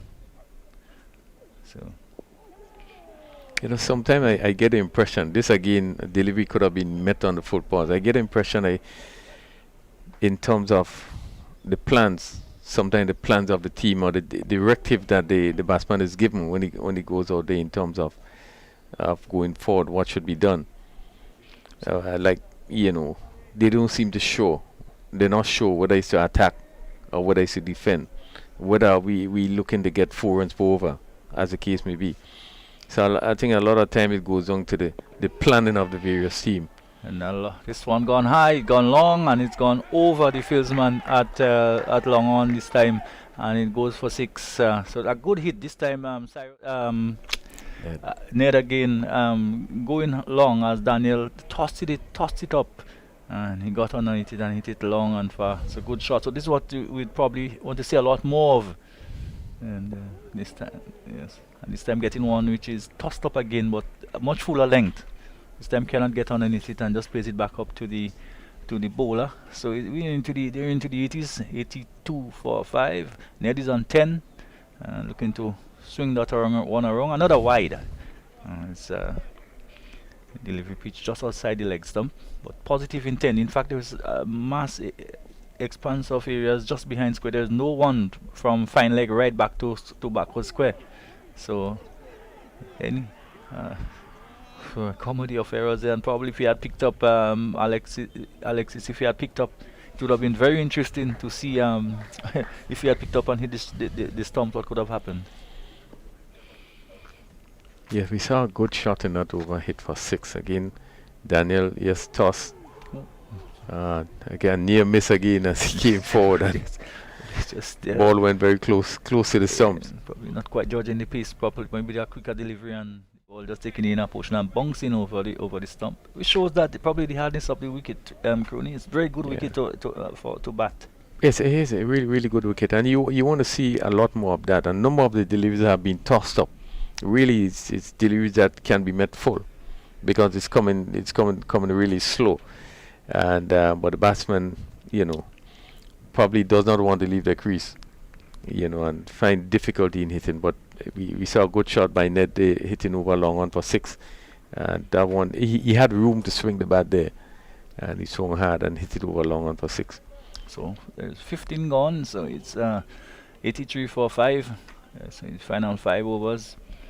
Just going at about 5.5, which is probably not quite what is recommended at this time. I think they will be happy at maybe 135 anywhere around there. I think next 5 overs they should endeavor to try to see how much they can get as Kem Charles continues from this northern end. This is another shot. This is another bad delivery that should have been put away. So there have been a lot of bad deliveries the batsmen have not been making use of. One of the things, for instance, you've just seen a delivery which was basically may have even missed the popping crease, the line, and the batsman in trying to get it away probably has missed a chance, one, and also a chance of the ball being called wide and getting having an extra delivery. Yeah, But we've seen that at almost all levels these days. Yeah, it was wide of the off stump, but it was such a poor delivery that he had time to come across and hit it anywhere. And then it was so wide, maybe that's why he couldn't hit it, because it was just too wide for anything to be done with except to be called wide. So it's another single, 84 for 5. Sometimes you wonder in the judgment of batsmen, especially in this form of cricket, you want to get bat to ball on almost every occasion. So even if these balls, which are normally so wide that you wouldn't even think about playing at it now, you're drawn towards it almost, looking to get the maximum all the time. Yeah. So another single down to deep extra cover. But I think at some time batsmen will start to come to the realization that when it's that wide, you don't let's play for the next delivery. Yeah. Yeah, but I would think though that that ball was so short that you could have walked across and hit it. And I think that's the reason why you played at it, because it was such a poor delivery. Yeah. But generally, we have seen it happen, over and over again where the ball is very wide and pulled down towards mid wicket and single to bring up the end of another over. So at the end of it, at the end of the 16th, 86 for 5. Ned is on 11. Callis is on 8. And we go down to ground level. We have someone line up with Kerry Frank. Donald McDonald, sorry. It's two McDonald brothers playing for St. Andrew. McDonald, they score at the moment after 15. Your team in a precarious position. You came in a difficult position. Enterprise in 37. How was it out there? Well, it wasn't bad. My frontline batsman didn't do too well, but then I just went out there and just played my normal game and just tried to be on top of the game as normal. The wicket conditions, anything? What was it like batting on it? Well, the wicket is not bad. I think it's a batting track because the ball coming onto the bat nicely. And I think that I wasn't timing the ball too well, but then, it is what it is, and I did what I did. All right, you guys, as I said, the score currently, you sit on 86 for 5. You're in over number 17. What sort of total you think might be a good score with the overs left to challenge? Well, basically with the outfield and how the wicket is playing, basically 120 runs is a lot of runs here. I think that we could be on top if we score 120 runs. The tournament, we see another wicket fall there. That's the end of Leon Kelly's. Caught at the short Totman position of Daryl Cyrus. So St. Andrew, they fall further short. 6 wickets down now. McDonald, your third game in the tournament. St. Andrew, they've won the 2 matches before the tournament. What are the expectations of the St. Andrews team for this tournament? Well, we started on top, and I think we will continue on top. With Ned and Sherman inside there, I think we should at least get 120 to 30 runs, and I think that we should come out victorious today. All right, in terms of the overall preparation for the tournament, how has it been like? Well, our preparation was not too bad. We didn't have a wicket to practice on, but then we used the grass and we train hard as possible. We know that you guys are always involved in sports, especially those brothers, McDonald brothers and other young cricketers from St. Andrew. How difficult has it been over the last year or so with not much cricket being played? Yeah, it was hard. We went out playing in Tatola for a club. We went out for 8 months playing, and I think it was great. That's the only set of cricket we get to play, but it was nice staying away from the game for so long. As you can see, I am a bit rusty and not timing them well, and I think that we should bounce back this year. Versus St. George's, whether it's in track and field, football, cricket is always a big encounter. A club from St. George's or a parish from St. George's versus St. Andrews. How has been the excitement leading up to this match? Well, I think it's great because I love to play against Coach Tim, Junior Murray. I like how he approached the game and I like how he chased him. So, I'll be coming big against him and try hard to defeat him today. All right, well, Donald, we want to wish you guys all the best for the remaining match. As you see a big shot down the ground, Nicholas Redhead, he gathers under it. And he misses it, and that could be the batsman cross for 2. So it's another drop catch there from the big man Nicholas Redhead, and St. Andrew, they survive as they push further on into the 80s. So Donald, we want to wish you guys all the best and for this match and the rest of the tournament. All right, thanks, man. All right, we go back up to our commentators. So 88 for 6, St. Andrews losing the wicket, 1 wicket in the process there, and just another drop catch Right ahead. Again, we see very clearly in terms of the position of his hands. And something that is really not expected from the man who is supposed to be the pro on the team. Yeah, but the- it's pretty strange to see him in this position. I know that he does a lot of training at the stadium. He have been always with the guys training, and it's strange to see him taking catches in this position. Now, someone had to point that out at some point in time, but really, he never looked comfortably. He never looked as though you would take a catch, especially catch coming from the top. He took a magnificent catch yesterday, but he probably had too much time. Now the ball did stay in the air for a very long time. I don't know if there is some wind. It doesn't look too windy out there, and he marked it. Cyrus, it is. I just want to play the backward point, and that completes another over. 17 overs being bowled. Yeah. Just to check, 17 overs, 89 for 6. St. Andrews today winning the toss and batting. Darren Ned is on 14. Sherman Lewis not yet off the mark. And Kem Charles so far 2 overs, none for 5. Cyrus 3 overs, 1 for 18. And next 3 overs. St. Andrews will certainly want to get over the 100 mark, but again, it's have not been good batting by the St. Andrews team.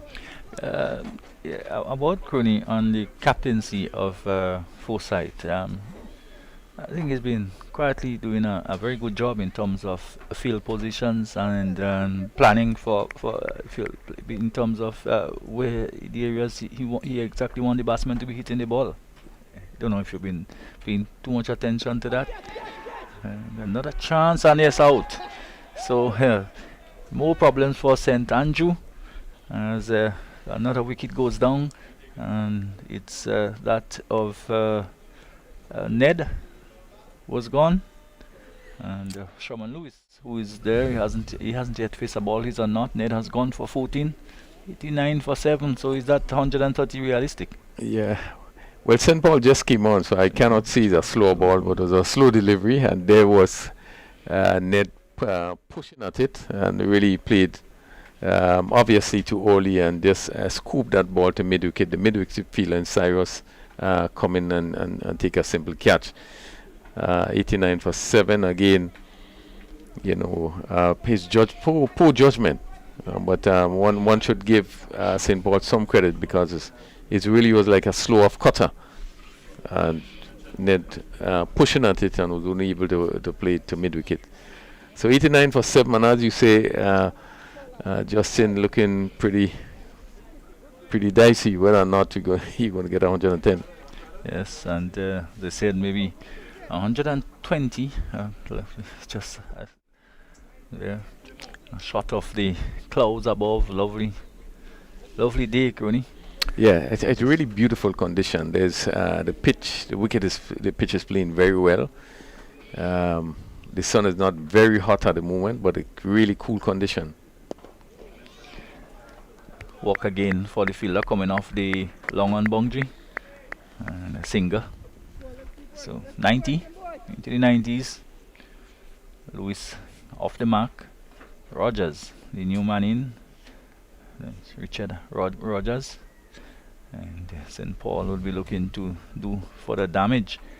Let's see, comes in to bowl to gain a delivery, almost what you want to call a toe crusher, and that's going away towards fine leg, and some more work for the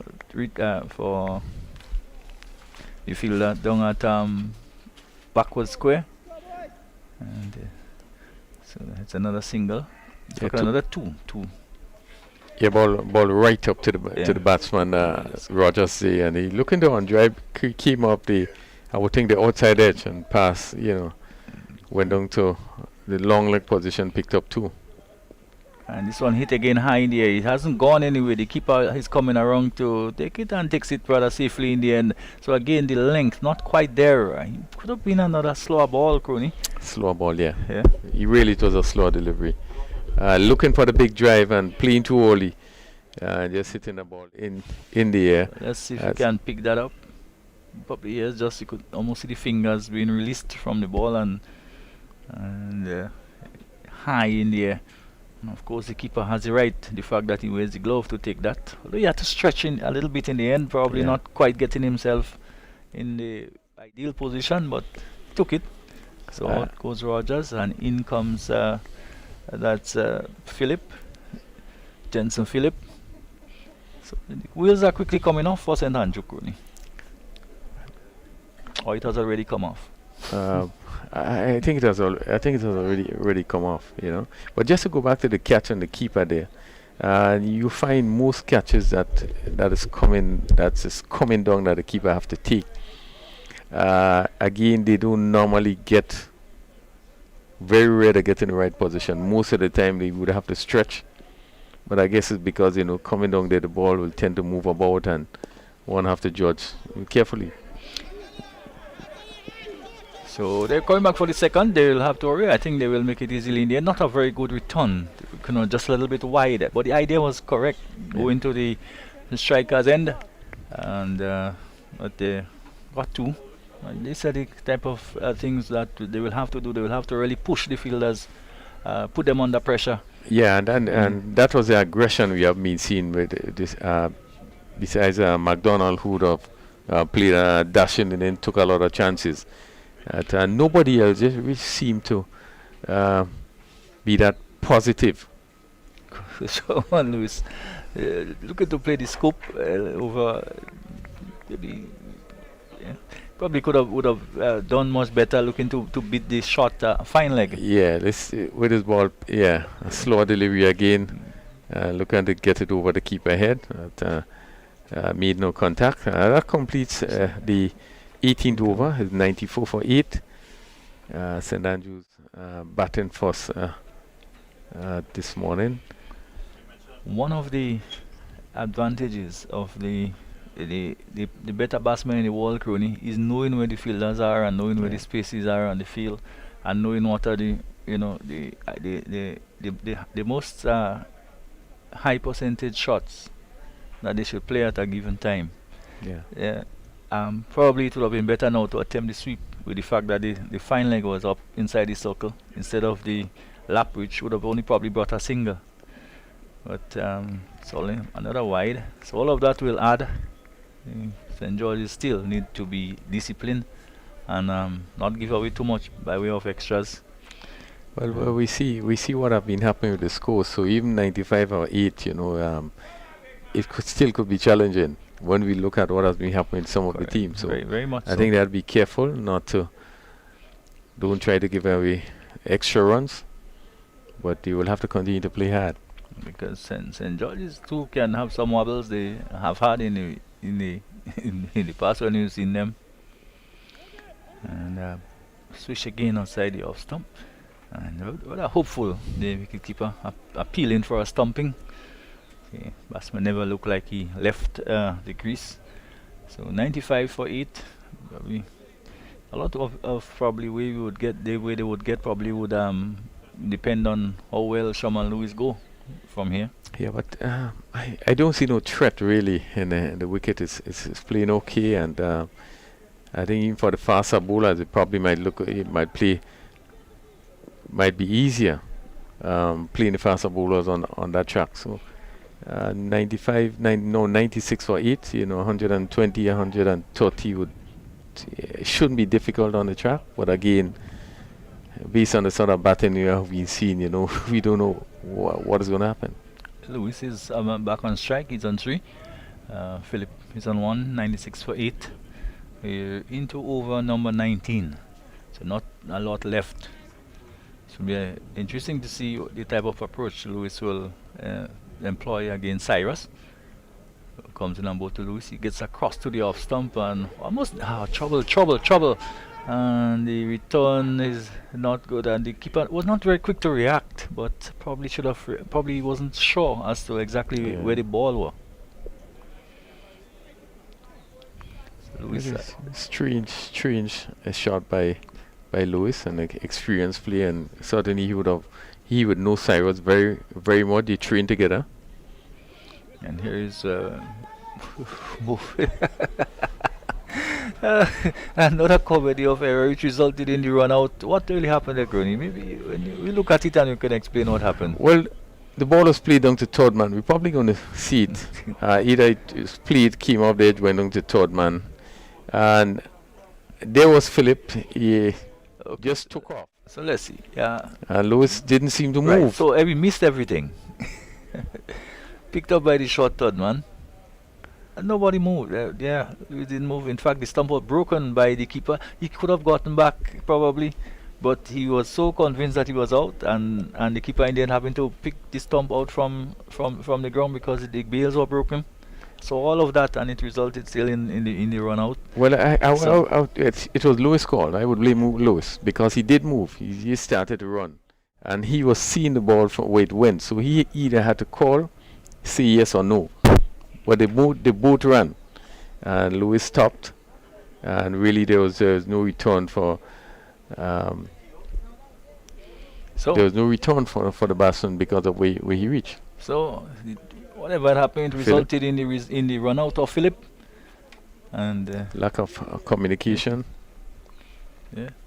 So they even now the risk of not batting 20 overs, and they are not yet 197 for 9. Philip run out rather unfortunately, and it was really comical, all the events which finally led to the run out. But pressure sometimes brings that on. Delivery with the left hander just tucks it in the onside, and even so like there was no uncertainty as to whether they should have attempted the single, which was always there. So 98. Yeah, that's Buddy. Buddy's on one. That's strange that Buddy's coming that late. Right. So heavy-weighted offside field. Of course, Cyrus being a leg spinner, and probably will be wanting, encouraging Lewis to look to go down the onside. Fielders are very tight in on the offside.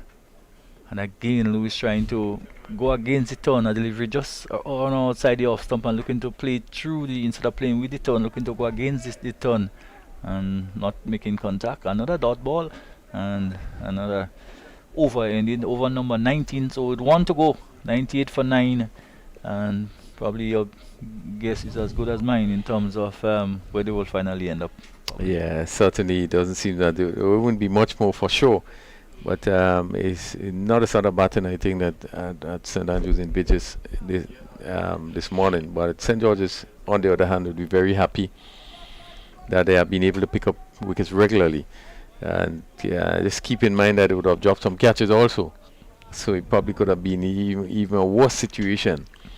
But they will feel very happy at the state they are now, as we see St. Paul in the final over. And play to cover. 98 for 9, St. Paul so far at 3 for 18, and he's in his fourth over. Yeah, what he's done though, he's a little bit of movement, some variation, and his ball relatively straight, fairly straight. Yeah, the use of the Yorker delivery. Yeah, that's I agree with you. The whole aspect of variation, which is so necessary. Yeah, and there was the Yorker again, and a return and a chance to. But Lewis gets in comfortably. So one more to Body. Jimmy Body. He's on 2 and 99. So one still expects they will at least get to 100, which would be a psychological mark. The fact that you get to 100, 99, even 99, you would feel less secure than if you make 100. There is St. Paul again. Wide outside the off stump and crack down towards the fielder on the extra cover boundary, and the ball was almost in the glove of the keeper, and Lewis was probably attempting another single. Crazy. So the 100 has finally come up. Yeah. Well, you know, I did say early on, Justin, that at 11 for 3, that they would have struggled to get 100. You know, based on on how they were batting, and it really So will seemed they chance the second now? Maybe yes, they I should. think they And should, they yeah. should get through to it with it rather easily. And Good they running. do. So good running and delivery. Didn't go very far, just behind square, on the just in front, just towards probably where a normal extra mid off would have been. And the batsman came back for 100. So, 110. I mean, eight runs in what, 2 deliveries left, or maybe not. There is the left-handed body and delivery, which is again played through. This time they will probably get 2 again, as they feel they're having to come off the boundary, and this time a far easier 2. So they're on 104 for 9. So maybe about 105, 106. just one delivery to go. So That's you see St. Paul they going around the wicket today to the left-handed body. yes, just not giving him the room to free the arms and tucking it away. And he gets hold of this one for sure. High in the air, down over the fielder coming around and getting 6. So this time a bad delivery, probably going for the Yorker again. And over pitching the full toss, probably knee height full toss. And Jimmy Bonny probably just putting him off by the initial movement that he made. But a good end for St. Andrew, although the total, well, the 110 has come up. Although the total probably 110 you will feel might be inadequate, but cricket being the game it is scrolling. It's Yeah. 110 on the board. Yeah, good shot. As we see here that St. Paul bowling a slower delivery, Yeah. and Body with his movement before throwing him off somewhat, but a slow one. He picked it up well and hit it over long on to end with that 6. Body on 12. Sherman Lewis and not on 410 for 9. Strange that Body has come to bat so late. Yes. It's Yeah, been pretty one of strange the- that he came in so late to bat. What the news is, St. Andrews won the toss today and elected to bat. After 20 overs, they are 110 for 9. Top score of 37 from Donald McDonald. And we have seen the wickets in the wicket column. We have seen Nicholas Redder 2 for 9, Javel St. Paul 3 for 30, and the 1 for 21 is Cyrus and Daniel taking up 2 for 18 in 3 overs. Really, St. Andrews would have played pretty well today. As we are about to go down on the field. I think Kerry, who you have someone down there. Kerry, over to you. Kerry just about to speak to one of the players on the field. So over to Kerry. All right, we're here on the boundary ropes with Richard Daniel, one of the star performers in the innings for St. George's. He had 2 for 18 of 3 overs. Richard Daniel, first of all, congratulations on your performance. 3 for 18, certainly a good day with the ball. Yes, it was, and thank you very much. You guys restricted St. Andrew to 110. How was the effort in terms of what you guys put out to restrict them to such a total? It was a pretty well effort, I would say. We did a great job. Just a few slight errors in the field, but we kept the energy up and we restricted them to a reasonably fair total. You came in at a period of time when there was a partnership between Anil Matthew and Donald McDonald. You were responsible for dismissing both of them. Was it a bit of challenge coming on to that at that time and bowl, or were you excited at the prospect of bowling to 2 of the top batsmen in the squad? Yes, I'd say I was excited. I stuck to the basics. I kept things simple and I didn't try anything out of the ordinary. I let the batsmen make the mistakes and I got both of their wickets. All right, so 111 guys, you think that's a total you should be able to overhaul quite comfortably? Yes, we'll go out there positively and we'll get the target at hand. All right, so that was Richard Daniel, one of the star bowlers in the innings, 2 for 18 of his 3 overs, with helping restrict St. Andrew to 110. We take you back up to our commentators.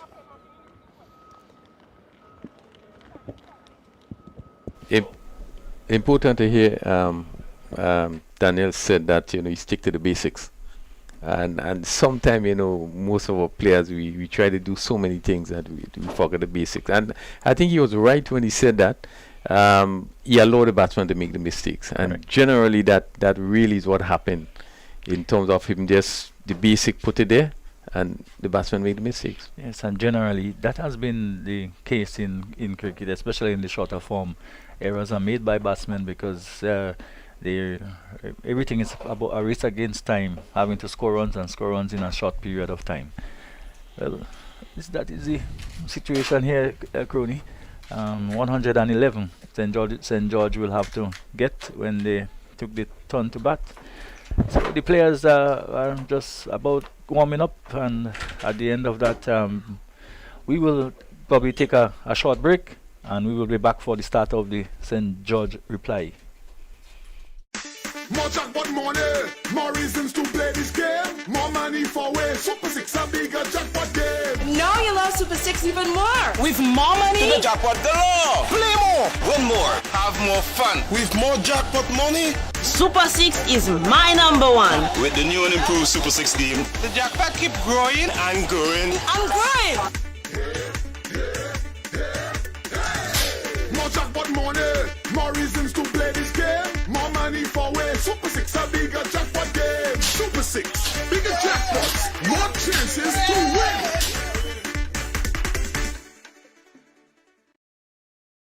Holy Natural Spring Water is a water for every occasion. On the field of sports, at your workplace, just open the bottle and savor the pure, refreshing taste. Holy Natural Spring Water is produced in Mama Can St. Andrews and is available in all sizes nationwide. To order, telephone 444-7654 or 533-7654. Holy Natural Spring Water, Grenada's purest bottled water.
Welcome back to the National Stadium in Grenada, and brother, for the reply to 110 made by St.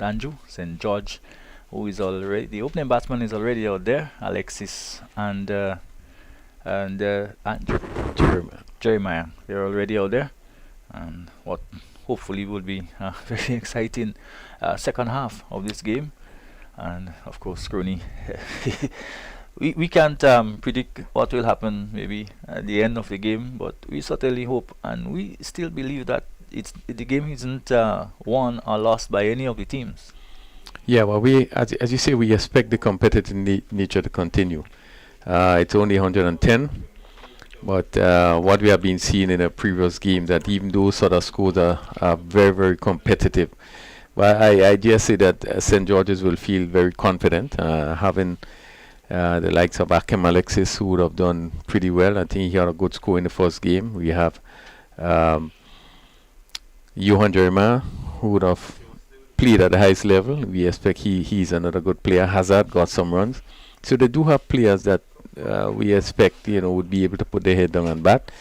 There's no need to rush, but, Sherman Lewis starts, and a delivery short outside the off stump, and Alexis just allows it to go through. Good pace, good carry, and not very often you see Sherman Lewis bowling from a northern end, Rooney.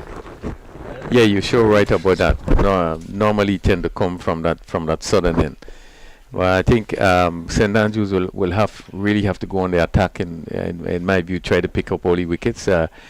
They started one slip, fielder on the third man boundary, a backward point cover, extra cover, and a mid-off. So pack offside field, and working up some pace there. Yes. We got lift in delivery. They obviously will come out all firing, trying to pick up some early wickets. On the leg side is a long leg, mid wicket, and a mid on. So the attack really would be focused on the outside the off stump.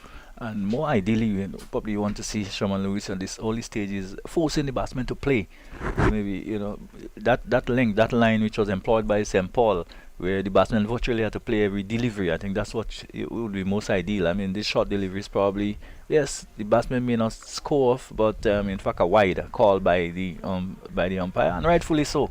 As I was saying, he needs to attack the stumps a lot more. Well, he have to be disciplined. Yes, he's experienced bowler, played at the highest level, and one would think that you need to be disciplined in terms of your line.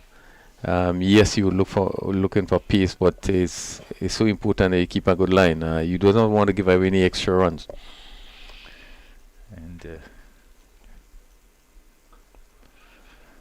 much better, but probably still a bit too short. Could be probably another foot or a yard or so closer to the batsman, force the batsman to probably have to come onto the front foot. This is what you want. You want to have the batsman coming on the front foot, and any slight movements, give yourself an opportunity probably to pick up the edge of the bat, maybe get a cut behind or the slip, or even the cut back and get between bat and pad. But you want to bring the batsman on the front foot. Alexis is fairly tall, and that height is a little bit comfortable for him, and maybe a little better. This one probably pitch a little closer to the batsman, where the batsman are able to get a single. And in this situation, you want your best bowler to be picking up wickets early, and St. George's too will want to ensure that they know that if probably Lewis doesn't pick up wickets early, it will be far more difficult for St. Andrew to peg them back. Yes, they need to be careful playing batting against Lewis in particular. That's probably the strike bowler. I see the most experienced fast bowler on the St. Andrews team. So you would not want to take much chances with him. He has 4 overs, so you need to just be cautious with him. It's the strategy. The bowlers who are your biggest threat. You don't want to be giving them too many wickets. Yes, go on. It goes back to your planning, which is so important in terms of what are the plans St. George's have. No, the batsmen going out there, they should know the bowlers that they need to target who are the bowlers that you need to be very cautious with. And you have those things in mind, and you know your plan is that, for 6 overs you want to pick up 4 runs or 5 runs for over. So you have a small objective that you're working towards. The planning for the teams are very important. Lewis has gone around the wicket and has an appeal for LBW. This is the type of length we are talking about, and we just shipping down the leg side with the batsman, the angle from around the wicket to the right hander. And most of this deliveries probably it's likely to be just pitching probably to just outside the leg stump. In fact, the left hander that's there. So as we look at the replay, there's probably just hitting going down the leg side. But good delivery, and as we see, this is what you want. You want the batsman to be coming on the front foot, right? So you give yourself, more option, more chances. Indeed. This time will be called wide. It's wide outside the off stump. So just struggling a bit here, just all over the place, and that's not what the St. Andrew team would want their senior pro to be giving them at this time. Yeah, you would expect him to lead from in front. You'd expect him to lead from in front in terms of his line, in terms of his length. He's really been aggressive. He's running really aggressive. You could tell that you want to see something happen, and it just a bit needs some more control. That's his keen called wide, too short, well over the head of the batsman. And I think we go back to the interview with the young man earlier when he talked about basics. Stick to the basics and allow the batsman to make their mistake. Ill-disciplined bowling by Lewis. So you bowl the hard lengths, and when you bowl, it's when you can do that, then the batsman will look up and say, "Oh yes, that's why, because it's Lewis." Yes, again much better, and you need to just stay around that area, force the batsman to defend, and finally get through the end of the over after a couple wides and a couple wides, which probably just took the pressure off a little bit. So at the end of it, Akim Alexis is on 1. Jeremiah hasn't yet scored. 4 for no loss. And that's all St. George need to do. Just pick up 4 or 5 runs and over in the initial, probably in the power play, and they should be there. Yeah, it's 4 without loss at the end of the first over, and in that first over we had 3 wide. So this is an area that the bowlers would want to cut down on. You can't afford to be given extra runs, not only runs but extra deliveries, and to defend a total of 110. So one hopes that they'll just settle in and probably try to get it right as Daniel McDonald and pick up the attack from the southern end. Well, if he does as well as he did with the bat, I think we'll be in for some excitement here. But he starts with a wide down the leg side, so another extra is already 4, and something you can ill afford when they tag it. Oh, it's not very big. And what is this now? Another wide, says he lucky to get away with something that it could have been worse. Could have been called no ball. So almost an over already by way of extra. So they're on 5. Extras on 5. Where is that? This time probably we got away with this again. Just can't seem to find just looking to pull a short delivery, looking to pull and just staying down a bit. Another short delivery. Yes, played up towards long on, and there is another single. So really gifting St. George's some runs that they do not have in the bank, and 7 for no loss. McDonald, if he's not much you know about him, Gurney, in terms of practicing an off spinner.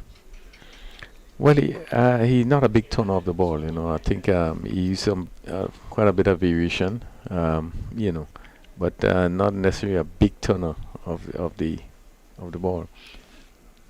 Jeremiah on strike, plays it over the infield and well enough, and that goes into the boundary for 4. So going over the top, there's nobody out in the deep cover area, and it goes for 4 in the slot, as you say. Yeah, lovely shot over pitch, and he really lifted it beautifully over extra cover, and it went down to the boundary for 4. Good positive shot by Jeremiah.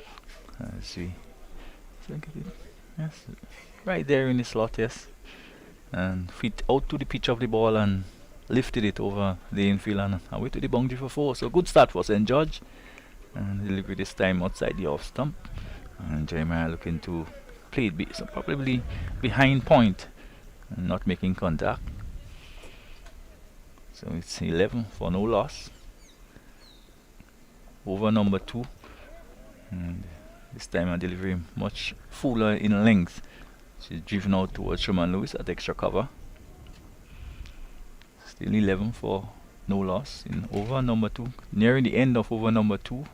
Down the leg side, and again that will run pretty close to the boundary. It goes into the boundary now. So a good over for St. George so far. At the end of the second over, St. George they're 15 for no loss, and certainly 2 overs probably that in fact it's not yet the end of the over. So yeah, they were wide and so in the over. So yeah. Yeah, good shot by Jeremiah again, straight down the legs, and leg side field just having they are shrinking it. Backward shot, backward square, and he swept it over the infield and went down to the boundary for 4. So the left-handed Jeremiah, very difficult in the power plays when there isn't much cover on the boundaries, and this time safely can say it's the end of the over. So at the end of it, after 2, it's 15 for no loss St. George. Jeremiah is on 8-2 to Alexis. Extras are 5 and quite healthy too, and St. George in response to 110 from St. Andrew. Yeah, Jeremiah would have been better off looking to drive that ball. He tried to sweep it from outside the off stump, but he could have come forward and hit that through the covers. Looking to pick the gap over mid wicket, and he made no contact as the ball came from the bat into the pad. But he seemed to be favoring that sweep shot, trying to take the off spinner over mid wicket. Yeah, this is a pivotal over, Crony. The mere fact that probably Lewis, the tendency, driven up back to him, the tendency, what I've seen from St. Andrew seemed to be that Lewis, whether it's by choice or by planning, always seemed to bowl is probably 4 overs straight. I saw it last time. Whether he will probably just bowl 2, give him 2 and see how it goes, and if he doesn't take a wicket then hold him back. But with a score of 110, he need to pick up wickets up front, and Andrew need wickets up front. Yeah, very important that he pick up wickets up front, and I think this is why, they would probably want him to bowl for a while. One year for him, and no. Well, the fielder was right back on the boundary, on the third man boundary. Alexis going for it. It went high, it went and he merely made a mug of it, and it went through his hands for 6. Well, let's look at the replay to see where this right room outside the off stump, and Alexis was let's see, the third man, and touches and went over for 6. He was not right on the boundary, but I still think you would have difficulty on the boundary because it went high, and coming off the hand went over the line for 6. The positive thing here is that Alexis went hard. Yeah, and he was looking to go over the onside. The ball seemed to have come up the leading edge, and he probably, at best, the third man fielder could have tried probably to knock it back in place, save a couple of runs. That was not to be. 21 without loss. We are in over number 3, and Lewis in his second over. So far, Lewis none for 10, having 4 extras in his first over, now being hit for 6 over third man. That's why it's a pivotal over for in terms of the in terms of the game, the result.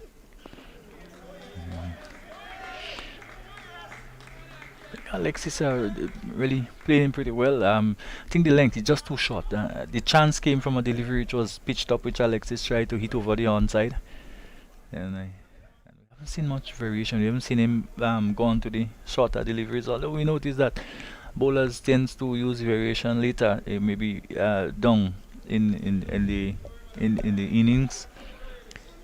Well, just looking at Lewis Bowl, you see him come back to the mark and he just spins and he move again. That sense of maybe concentration or focus, you're not seeing it. He's just running on bowl. He then reaches his mark and just turn and move again.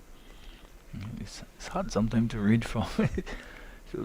Maybe we'll and a full toss outside the off stump and Lovely cracked shot. away. Yes, behind point on the offside. And it goes away to the boundary for 4. So really a full toss, not really not in control at all, Luis. Yeah, bad deliveries, just hit down to backward point. Again, I don't know how hard he's focusing or concentrating. Certainly a real poor delivery. And Jeremiah took full advantage and hit it down to backward point for 4. Well, it is turning out to be a pivotal over. 26 for no loss. And turns on top of his mark. And the left-handed Jeremiah gets one which is on target this time and turns it down towards backward square. They'll come back for the second and they have it quite easily in the end. So good running also. And probably the fielder coming off the boundary was a little bit lethargic and allow the batsman to come back for a second. So more pressure on St. Andrew. 28 without loss. Akim Alexis is on 3. 14 it is to Jeremiah. Yeah, a good positive run in there. This ball was played in there, down to backward square. And the fielder coming in and positive running by both players. So pick up 2 more. And one saw Lewis throwing his head in the air, probably thinking that he maybe might have gone through the batsman, but that was not to be. But after 2 overs, Lewis has bowled 2 overs for 17 runs, which is quite a statement because from your main bowler, St. George probably will feel that they has done pretty well. Yeah, and this is a bowler you would have expected to be the main threat. And as I said before, in terms of the planning, one would have thought that the players will know Lewis, having represented the West Indies, most experienced, that you will need to be cautious against him. But he is the most expensive, really not getting it right. So here is McDonald, and Alexis turned it nicely behind square on the onside, and there will be work here for the fielder from deep wicket. He comes around towards backward of square, and 2 easy runs again by Alexis and St. George. So they're doing this thing very easily for the moment. 34 no loss. Yeah, another full toss down the leg side. So the bowling really has not been penetrative. A lot of bad deliveries. And yet another full toss played down this time towards long on. Probably Alexis could have done a little better with that. Yeah, certainly. Another full toss. I don't think it's the sort of opening that St. Andrew just really would have wanted. I think both bowlers have been bowling a lot of bad deliveries that really haven't been taken advantage of. 31 for no loss. It will be interesting probably to talk about the preparation of some of the teams in terms of how they've prepared for this tournament. Again this time a delivery wider side the off stump, called wide by the umpire. 32 for no loss. But teams would have had some time to prepare. Yeah, I think most of the parishes, all of the parishes would have had time to prepare. I think they would have had the 2 weeks before. Yes, probably sometimes don't have the pitch, but there's a lot of work that can be done outside of the pitch. So again, probably the nature or the style of preparation that was done. off the back foot and can't time it this time. So it's 32 for no loss. Yeah. Alexis is on 12-14. It is to Jeremiah. It's McDonald with a short in stature. This time doesn't offer the length for Jeremiah to get under the delivery. Therefore couldn't quite free the arms and get it through the onside as he attempted. There's no need for Jeremiah to force it. I think going at a good rate. Just need to play the deliveries on merit. Their last two deliveries, you're really looking to force it, looking to cut one which was close to him. And they see you looking to come down, and really the ball was not there for the drive. But after 4 overs, 33 without loss, chasing 110, 111 to win. I think St. George's going at a rather healthy rate, just over 8 and over. If they continue at that rate, I think we would the game will be finished by about the 15th over. your maths must be better than mine. Yeah, you know. But I think it will probably, what St. Andrew need to do, and maybe it's always the case. Lots of wickets will pull the rate back and level things out. Yeah, Rogers picking up the attack in this northern end.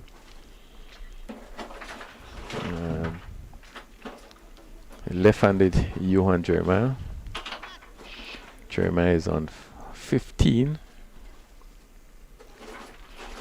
Slip backward point, cover mid-off, cover on the boundary. Backward square, mid-wicket and mid-on. Short delivery, which is tugged down towards, in fact, straight over the head of the umpire, and more the umpire straight, as gun barrel straight, as they say, and it goes away to the boundary for 4. So he probably didn't quite hit it in the area where he wanted to initially, but got it safely between the two fielders and straight down for a boundary. So all that will help. Well, he got 4, which is, I think, is the sort of result he wanted. It was a bad delivery and almost a long hop, and hit it straight back over the ball, I said, for 4. This time a quicker, flatter delivery, which is knocked down by the fielder at backward point. Lucky to get away with that too. Yes, certainly. Backward point there, and there's a load of space there, a little to his left or to his right would have picked up another boundary. 37 without loss. Jeremiah is on 19, and this time steered away from the wicketkeeper and from the slip. The fielder from backward point came across to his right. This time not with a lot of power, but it did give the batsman enough time to cross for another single to take Jeremiah into the 20s. He's on 20. It brings Akim Lewis back on strike. He's on 12. 38 for no loss. And reminding you that this is in reply to 110 made by St. Andrew. So good one-hand pickup. Probably not as accurate a return as he would have hoped, he'd have liked. But Akim Alexis is back on strike. Rather charismatic individual, Alexis. Yeah, and he's a former under 19 cricketer for Grenada. Also a stroke player, very, very, very good player. I think he would have probably went off the radar for a little while, but it's good to see that he has come back and he has been doing fairly well. I think he had a good score in the first game that he played. Yes, good fella. Never short of a little chatter. He's on the back foot and plays one which hustle onto him and just getting it off the pad, but rushing into the pad, and gets a single behind square. But the moment of concern there for him. Yeah, he should have been on the front foot. I think it was a quicker delivery that he went back to, and it came into him, and he really had to come down quickly on this one and play it out on the onside. It's on 39 for no loss. And again, it's Rogers, right arm off spin, and gone high and gone long, and this one has gone a long way, Crony. Very easy, one of the biggest we've seen so far in the tournament. The left-handed Jeremiah really getting hold of this one. A massive shot by Jeremiah. He really got under this one and really hit it too. As you see, hit it over long on. He really swung it over long on and went a far away, probably he reached 100 meters on the bleachers. Wow, that's one of the biggest we've seen so far. He's not a big man. Some pretty good camera work there, as you see that ball sail over the bleachers. Yeah. Good shot. Yeah. To say this little man in cricket these days really pack a punch. 45 for no loss. Jeremiah is on to 26. Yeah, I continue to see, Justin, that when you look at some of the players and we know some of the players' ability, there's other scores that we have been making 100. Really, I'm pretty concerned about it. You look at the batting outside. Here, the bowling of St Andrews really is not as penetrative. We had the opening bowling of Sherman Lewis. Then we had McDonald coming a number of full toss, and our batsmen ought to take advantage. Our batsmen ought to bat, because the bowling is not that penetrative to be creating all the problems that it's been creating. Now we are seeing Jeremiah is batting and batting freely, playing some pretty good shots. And I think this is what we would have loved to see of most of our teams and some of the batsmen who have played at a high level. And you virtually could have heard the clunk from the outside effects microphone as the ball struck the bat. And again, just another poor delivery. Yeah.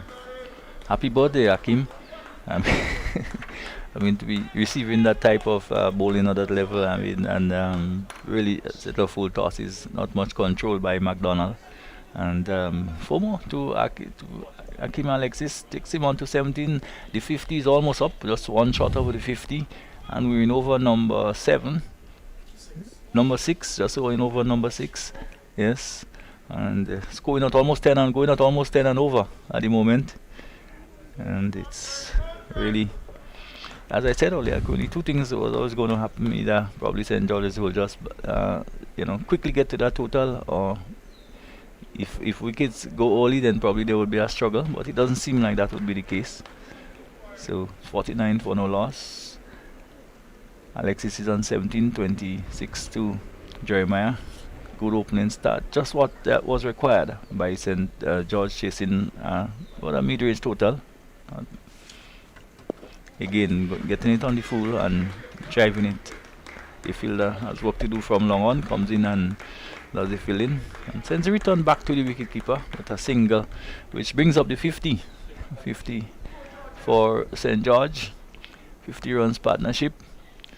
And certainly it's been really run fest. It's about the most comfortable we've seen batsmen for the duration of this tournament, Crony. Again, gone long, gone far, and once again hearing that sweet song coming off the bat from the outset, from the outside effect microphone, and Jeremiah having a field day and getting one this time of the bowling of McDonald over long off and away to the over the long off for 6. Yeah, good shot by Jeremiah. Again, he look at the delivery, a bad delivery, and he took full advantage of it.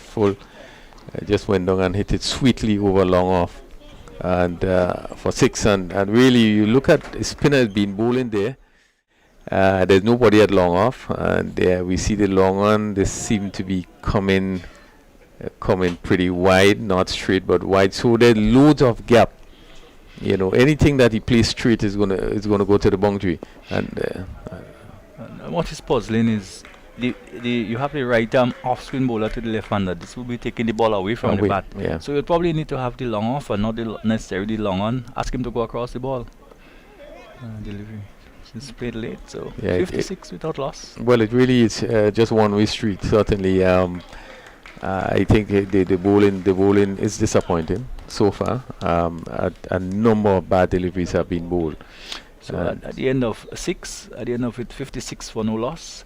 Hakim Alexis is on 18-32 to Jeremiah, and St. George will feel that they're halfway there, and it's just left to be seen. Maybe if it continues like that, how quickly it will finish. Maybe we wouldn't be here for the 15th over as we thought. Well, Alexis 18, he faced 16 deliveries, 29 minutes, 1-4-1-6. Jeremiah on 32, 21 deliveries, 29 minutes. He had 4 fours and 2 sixes. It's quite a bit of boundaries have been scored. Very high proportion. But, you know, as I said before, a lot of loose deliveries, and the batsman would have taken advantage on some of those deliveries. Reid St. George's at 56 without loss, really in a dominant position. Just need to keep their head and continue batting, pushing the ball around. There's no need for rush shots. Rogers to Alexis, who just turns this easily into the offside and into the onside. There's no run. So we need to find a little some sort of stop. You get some dot balls in, create some pressure. Well, they would be looking to pick up a wicket, and I think that attitude we are seeing there from Alexis, I think, is the right one. Many a times, you know, the teams reach in pretty good position where there's no need to hustle, just play normal cricket, and they tend to lose it and give the opposition a chance. And sometimes when you do that, you know, you give them a chance to pull back into the game. But they would just have to keep concentrating, bat as they batting, and take no chances. You know, if you are in, you're supposed to stay in and bring it right through. 57 without loss. Alexis had one more, goes to 19. So it will be Jeremiah's turn, short outside the off stump. And just ball delivery beating him outside the off stump. But we're looking to just just push it behind point, not making contact. So Rogers again, this slog sweep comes out. This time it has gone straight out to the man at the deep mid wicket. He's played that shot pretty well. Yeah. Not getting hold of that shot. Look pretty close there as he picked it off the stumps. 58 for no loss. They can do no wrong. So here's Rogers again, this time to Alexis. Alexis tucked it away through the gap on the onside. They're going for one. They will come back for the second, and so two easy runs. That's what you need to see. And Crony, we need to see that type of cricket at the higher level too. Remember the first game against Sri Lanka, we were 50 something without loss and going pretty well, and in 3 overs. And we lost the plot basically, and there was no rotation in strike there, you know, and we almost lost the game. This is what I'm saying. We had a guard against. No, St. George have a very good start. They are really in control, and none of the bowlers is giving the batsmen any degree of problems. So they are well in.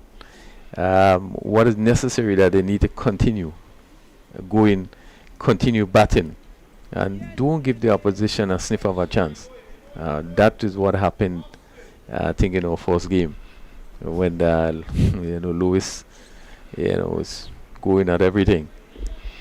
So Jensen Phillip will take it up from the southern end, and he will be bowling to Jeremiah. 60 for no loss. Alexis is 21, Jeremiah is 33. And probably the chance here for one of these batsmen to at least post a decent total, maybe something in excess of 50. And well, we had 150 so far in the tournament. Teddy Bishop at 79. That's in the first game. Good work by the bowler to his own bowling. Total remains on 60 for no loss. Reminding you that it's 110 is what is needed by St. George. And this time probably just beaten there in the flight, looking probably to drive into the offside, and the ball coming off the inner portion of the bat and going out towards the fielder, came off the long on boundary. And a single again to Jeremiah, takes him on to 34.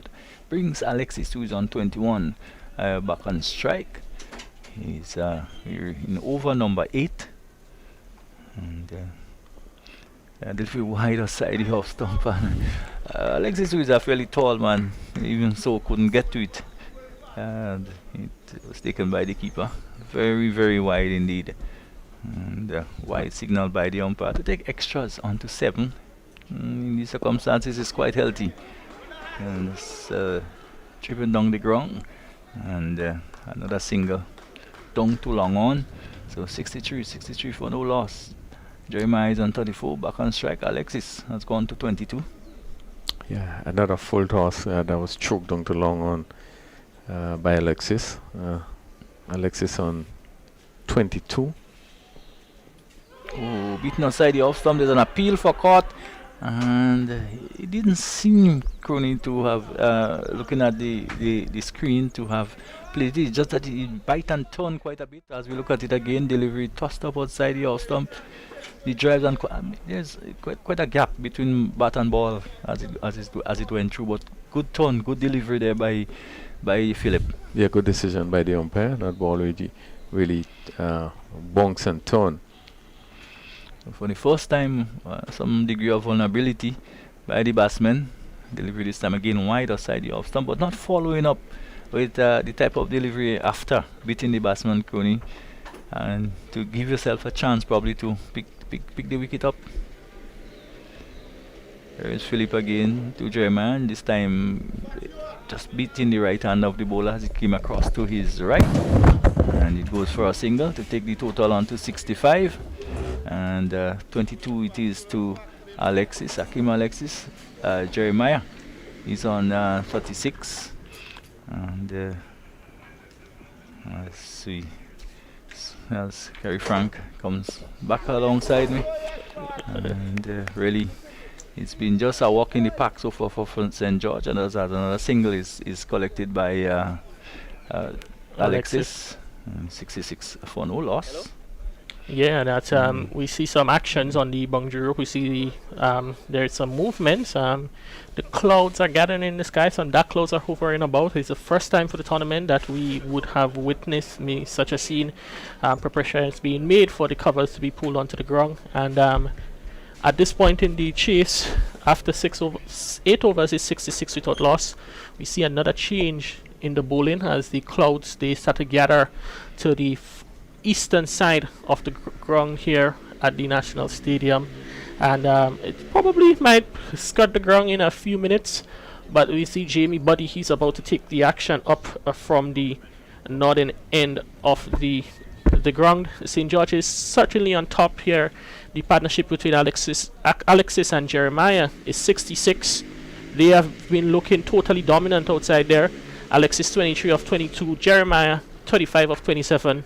And Jeremiah, a native of St. Andrew, he's competing against his home parish, St. Andrew. He's battling for St. George's, and he's certainly relishing that battle between St. George's and St. Andrew at the National Stadium. Buddy delivery pushed up on the onside. There's no run as the drizzle intensifies. We haven't seen any major activity in terms of by the umpires. Play is continuing. They said. Yes, back towards the southeast of the ground. And the delivery which is turned away by Alexis again. There will be at least 2. They're going for 1. And they will feel the return comes in. But there is time for a second easily. And to take St. George's further to 68 for no loss. And 68 for no loss. And the Duckworth Lewis pass score is what? In fact, there isn't even a pass score here. But yeah, 5 overs bowled, so that means the match is constituted if it rains out from this moment. St. George's, they're far ahead of the stage that they're supposed to be at, with no wickets lost after 7 overs. No wickets down. They need to be at 31, and currently they're 69 without loss in the middle of the after 9 overs they need to be 41, and at the moment they're 69 without loss in the middle of the 9th over. So they're certainly on top as we see the sprinkle intensifies here at the National Stadium. But the umpires so far they are unbothered as the action continues in the middle, and the preparatory team on the boundary they're ready to bring on the covers at the umpires beckoning. Side the off stump again, straight down towards third man, and fielder comes off the boundary and send a wild return and gives St. George's a second run or overthrow. Yes, they can ill afford to afford to offer St. George's any extra runs as the score moves to 71 without loss. We're getting close to the partnership that was had in the first match between Alexis and Hazard. I believe they put on 78 for the first wicket and currently 71 without loss. So this pair is certainly backing up the actions from the first game. Jeremiah on 37-25. It is to Akim Alexis. And St. George's 71 without loss. Yes, Hector as the batsman in the middle there. But both umpire Chetram and Mac, the residents of St. George's, so they probably would have a fair bit of knowledge. Obviously, there's some heavy dark clouds above, but they're allowing the action to continue at the moment, so they're certainly confident that the situation with the clouds will just blow away, and it certainly seems to be getting some clear from the eastern end, so that clear spot should be with us shortly as we see another wide delivery. Sort of ill-disciplined effort from Jamie Buddy, conceding another extra, and St. George is all too grateful to accept it as he moved 72 without loss. The area of concern normally at the Queen's Park here when it comes to rain is over the Dabo Hills, and it seemed to be quite clear over just in the back of us where the rain usually come from. And looking over to the southeast doesn't really bother us here too much. So I think the umpires are well aware of that. In fact, we're seeing movement now away from the covers, and the sun is certainly back with us. So yeah, as you know, at all. As was said, the sun is shining, the rain falling. That means there must be a wedding of some jumbies in not too far, some far off corners. Yes, monkey married. And monkey wedding, yeah. Certainly, the conditions are improving, and the prospects of victory for St. George's even gets even more certain. At the moment, 72 without loss after 9 overs. I think we must really commend the opening pair from St. George's. They have done really well in terms of their partnership. Together, Akim Alexis and Yuan Jeremiah, they seem to complement each other very well. They've run in between the wicket quite well, turning ones into twos, and certainly stamping the authority on this match. St. Andrew, so far, no answers to the pair from St. George's. It's the thing about it is that you can only judge based on what you've seen and whether it's excellent batting by St. George or a bowling which was not as probably direct as it should have been. But again, good ball, bad balls, you have to put them away. As we see a short ball pulled there, Alexis not timing well, but the fielder on the sweeper position comes off the boundary and make it to be Michael Dubisset to do the fielding. One more run to St. George's. Alexis moves on by 1 to 30-26, and St. George's 73 with four without loss. Need a further 38 runs to win here in match number 7. Makes it 37 as a wide delivery is delivered to Yuan Jeremiah. So 37 more for victory in just about 10 overs. Hector, the second match today, this is just off the first of 2 on Super Sunday.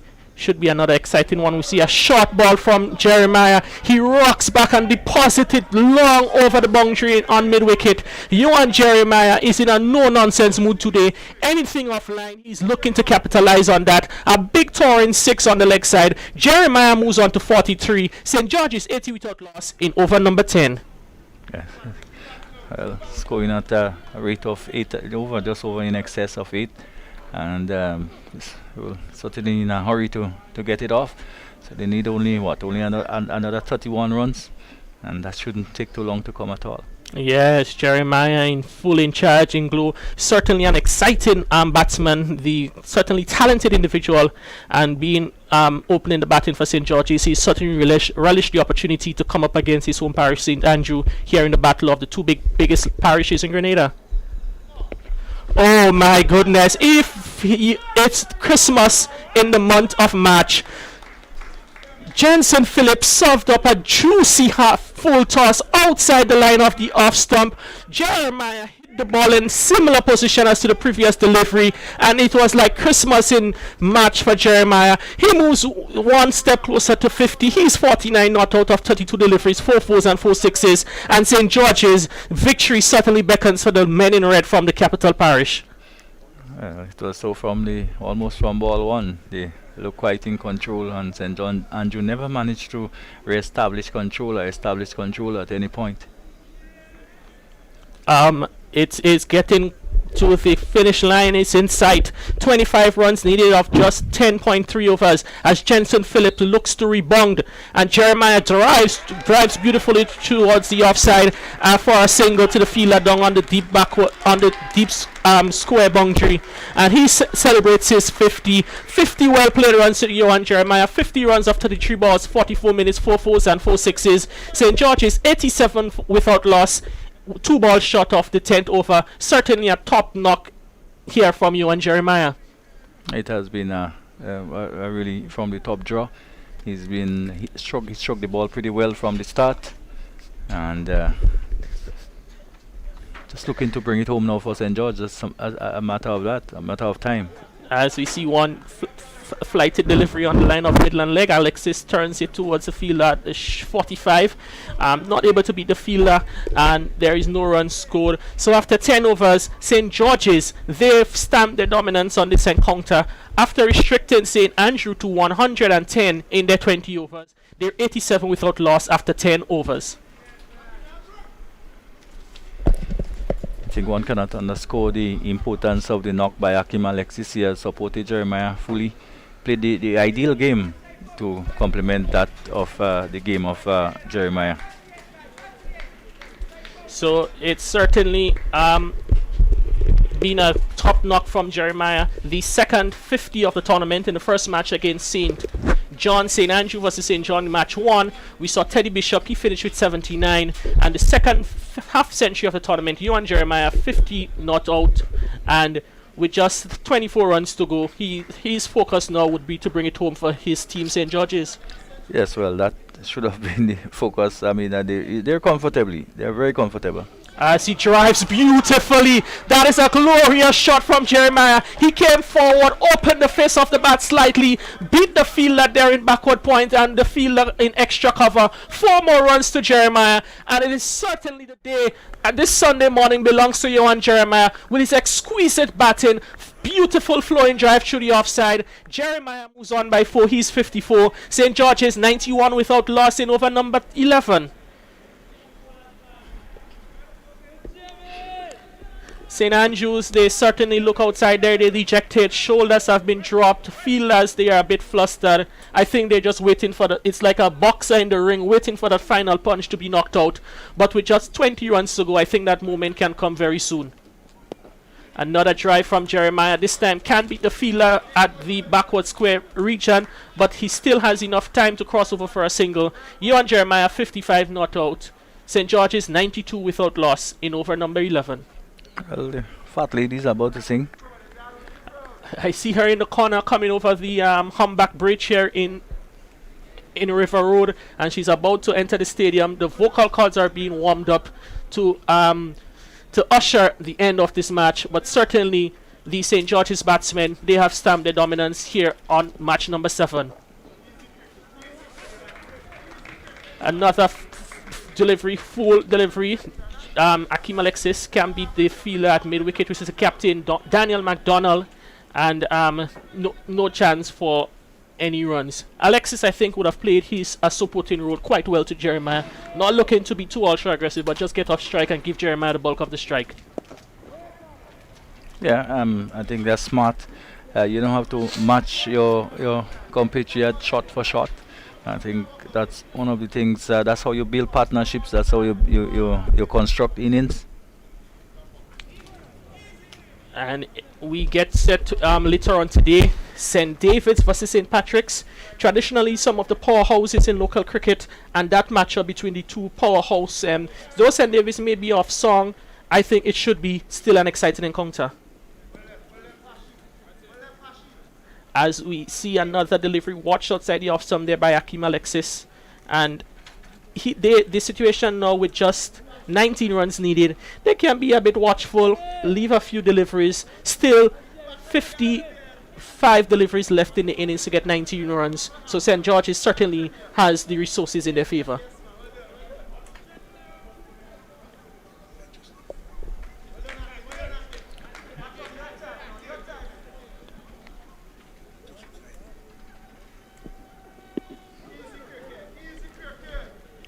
So that's the end of the 11th over. St. George's 92 without loss.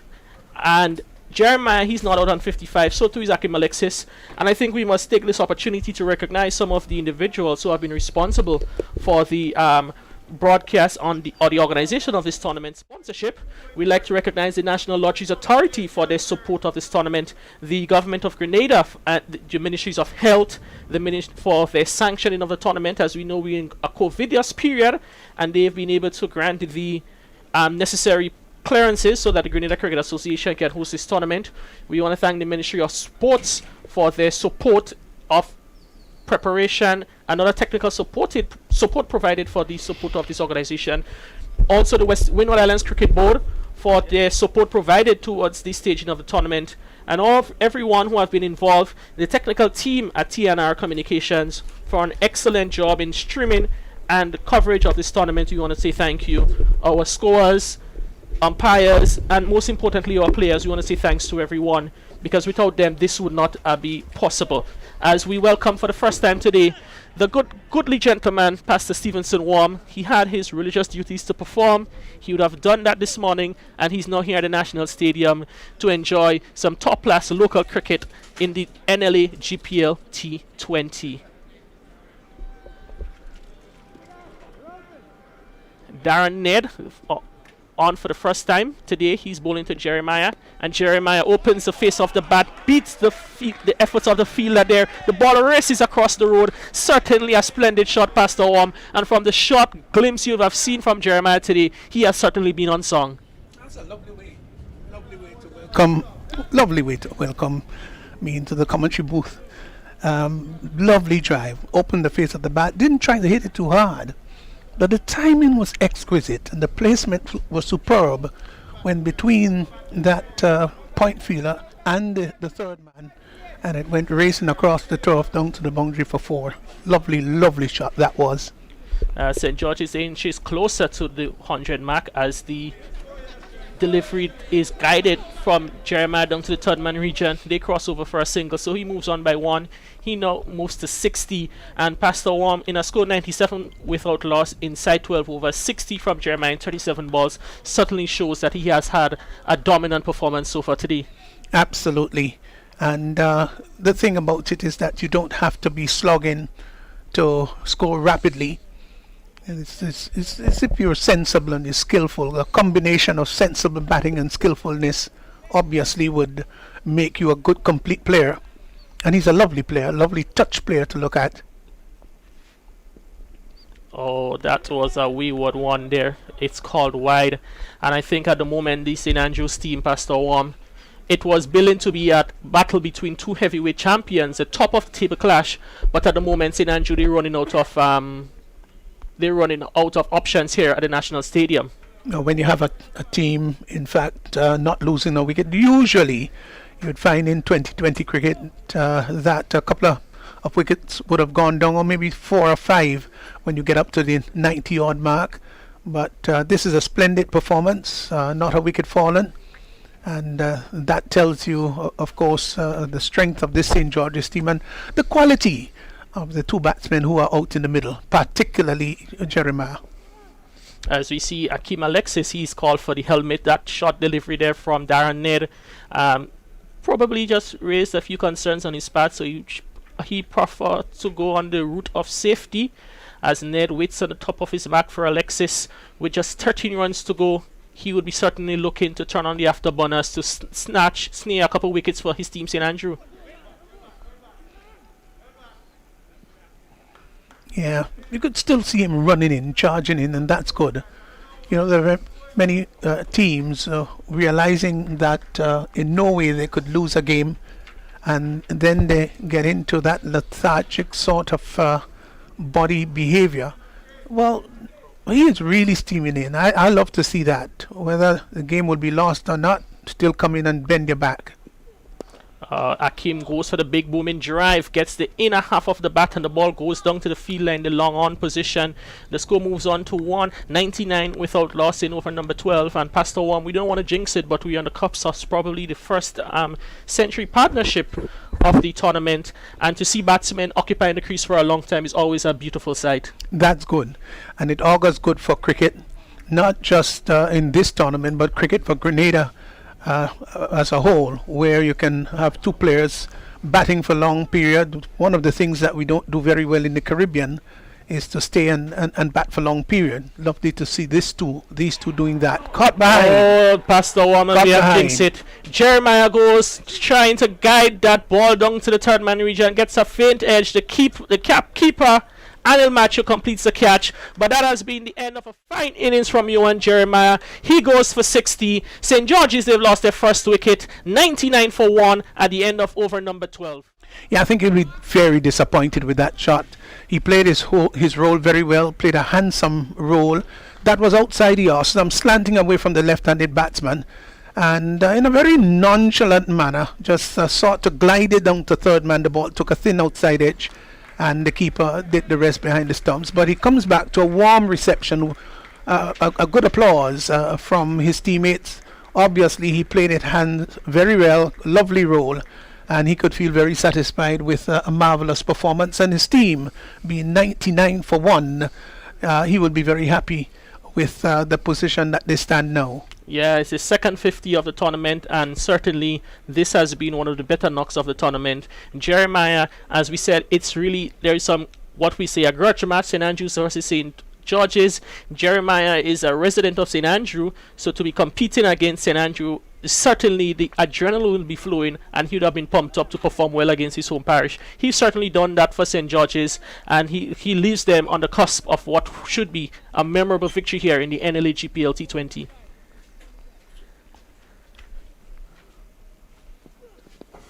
As the new batsman Chad Charles faces up to Darren Ned. So it's the is that the end of the over? Yes, it's the end of the over. So after 12, 99 for 1. St. George's, they need 12 from the final 8 overs. Yeah, well, it's academic interest really. They will get there with a canter. But it was lovely to see Ned, as I said earlier on, coming in and bending his back. Now, that should be the hallmark of every fast bowler. Regardless of the position of the game, that's what you're paid for, that you're expected to do. And you would never know when you would need that kind of bending of the back effort if it comes to crunch time in a particular match. And Ned, we see him really steaming in, bowling as quickly as he can. That's very good. Yeah, as we see Buddy, he takes up the action. Alexis pushes it back to the bowler. He does the fielding in his follow through. So I think now with the dismissal of Jeremiah, the St. Andrews team would be looking to see if they can get another 1 or 2 wickets and make the finish as painful as possible for St. George's. Of course, the St. George's batsmen will have other things in mind. They will think, well, just a few runs debarring us from victory, and we will have to stay there to get that. Alexis again takes out the booming drive, doesn't time it at well at all, and the fielder at the mid-wicket position, he does the fielding. That is Donald McDonald. He would have played, you would have missed it, but he came in a situation 11 for 3, and he was swinging from the hips from ball 1, end up getting 39, which pushed the score to 110, but his innings was certainly one that was tantalizing on the eyes. Yeah, that's good. Good players, they know how to change the game. Oh, the opportunity for a run out from on the bowler's end, they miss, and now with the missed opportunity, they cross over for the single. A run out opportunity on the striker's end, so it's all going haywire outside in the middle for St. George's as the 100 comes up. 100 of 86 deliveries, 58 minutes, 7 fours, 5 sixes, 101 with 11 to go. That is where I'm going to leave you as I go prepare for the post-match ceremony. So Refa Crony would join you for the rest of the inning. So goes with Kerry Frank moving out. Alexis and Charles. Alexis is 28. Charles is yet to score. So the run rate needed just a 1.47. The current run rate is exactly 8. And Buddy into his third over, none for 11, that is.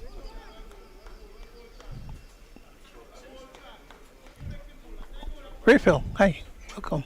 Yeah, well, pleasant good morning, man. Good to see you, man. Well, we've just gone past the 12 o'clock hour, so we're into afternoon now, aren't we?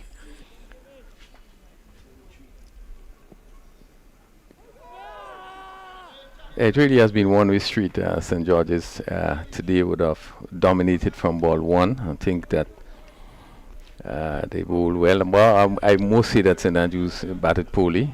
They bowled well, and they really came out and are very positive in their approach.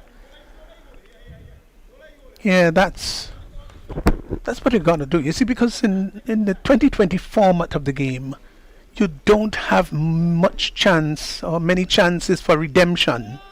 Beautiful delivery. He was pushing at that one.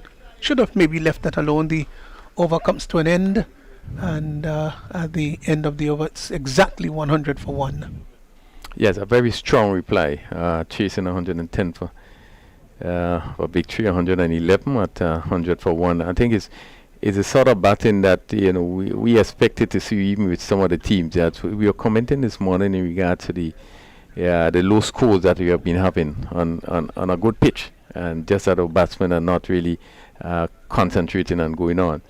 But I think it's fair to say the performance of St. George's today, in terms of the opening batsmen, really have been a glimpse of what we expect to see in terms of the batsmen really putting their head down and bat.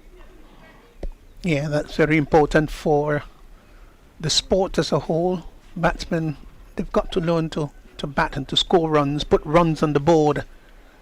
And it's a feature that we've not really been seeing as consistently as we would like in West Indies cricket. Turn just behind square on the leg side and would get a comfortable single. So Alexis now goes on to what? Makes his total 29, I make it. Alexis certainly showed a great deal of maturity. I think when Jeremiah was really going, he put his head down, never tried to do anything rash. And this is so important, that you have somebody that seemingly understand the games. And his role is really to stay there, and he played very well.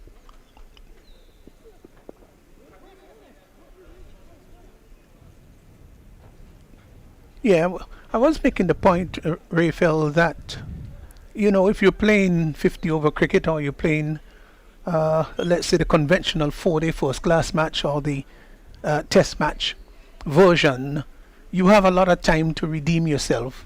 When you're playing the short version of the game, the shortest version, the 2020 format, you don't have much time at all to sort of redeem yourself. So that's why you've got to get as much right as possible early. Opens the face of the bat. That's Charles, and glides it down to third man, gets a comfortable single. He's now gone off the mark, I think he is. It's now 102 for 1. But we've gotten good, lovely sunshine so far. Yesterday's match was a classic, beautiful cricket day, and today's absolutely no exception at all. Yeah, we have been blessed with beautiful conditions, beautiful weather. Oh, I love that. Smell the leather. I really love that. To me, that's what fast bowling is all about. You must at times put the batsman on the back foot. Oh, he had him dancing. Yeah, it was coming back into him, quick delivery that came back into him. Alexis played it well, that he pulled out, he kept his eyes on the ball and was able to pull out of it, but a good aggressive delivery. Yes, love to see fast bowlers bend their back. He's gone on a very long approach, maybe about 20 paces to the wicket, and he's got a lovely approach, sort of bustles past the umpire, and that was a slower delivery that Alexis just eased onto the back foot and played it carefully, just waited for the ball to come and glided it down to third man. Delivery which might have been about 130 kilometers per hour. Slow one. It was not necessarily well disguised. and Alexis played it down to third man. Yeah, good macho batting by Alexis. See me doing nothing rash, but playing each delivery on his merit. He has really put his head down and batted well. Fields for that outside the off stump. Good delivery by Ned. What could you say about Ned, though, Raphael? Well, as I you like know, what I see about him, though. well, as you know, he was very quick. Actually, he was called on the West Indies under 19 team. Actually, there was some issue with his action, and actually he had to go to England. He went to England to do some work on the action, and I think that he had to be off for a while and so forth, try to get it right. But I don't think it went as successful as we expected. Again, it calls for discipline in terms of you do what you're supposed to do. So I think that was a concern. But he is one of the players that have been looked at from the West Indies board level as one of the players for the future. But as I said before, I'm not so sure that it went as well as he expected. All right, we hope that we can. How many overs he's bowled? We'll check on that shortly. Wrapped him on the pad. There's an appeal for leg before. Not given out by the umpire. The ball goes down to a short fine leg. Must have been missing leg stump. Yeah, it just seemed to be slanting down. We're probably going to see what the replay says, but it seemed as though you're slanting down the leg side.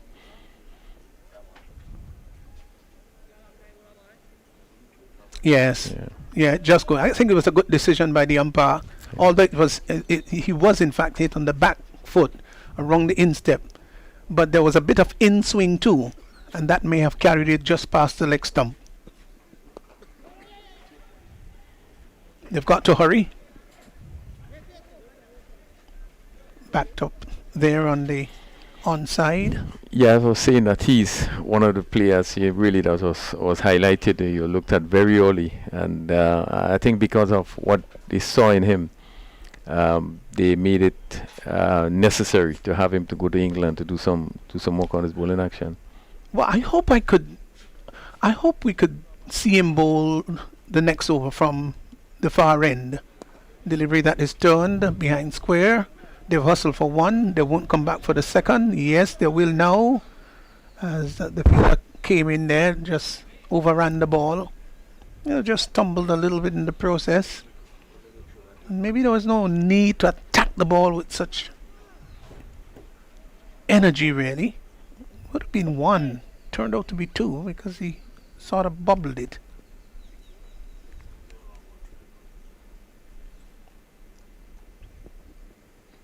Oh, lazy shot outside the stump there by Charles. Maybe he should have just left that alone. Yeah, good delivery by Buddy. Seemingly leaving the left-handed batsman. Yes. And Charles, they're pushing at it. Buddy is under 19 player, really talented player. I think he would have represented the Windwards at, I know at the under 15 level for sure. But he's one of the players for the future. Yes, all of these players, they've got tremendous talent. I love the way that he approaches the wicket. He has a shot, in fact, down to backward point. They will come back for the second. The return comes in, but they get back home in time. So, let's say it has a slightly Andrew Russell-ish approach to the wicket. I don't know if you'll agree with me with that. Yeah, certainly. I agree with you. Yeah, does look a bit like Russell. Even his follow through and his actual top of the point delivery.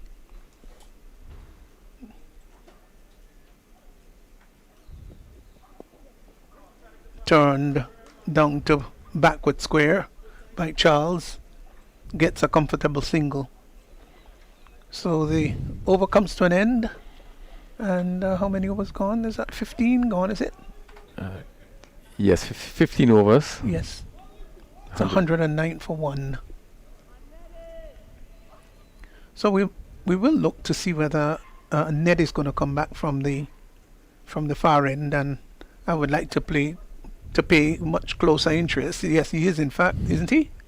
Yes, he is. Right. So we'll probably get a good opportunity to look at his action, and maybe we can get replays after his delivery just to see exactly what's taking place, what's happening with the elbows.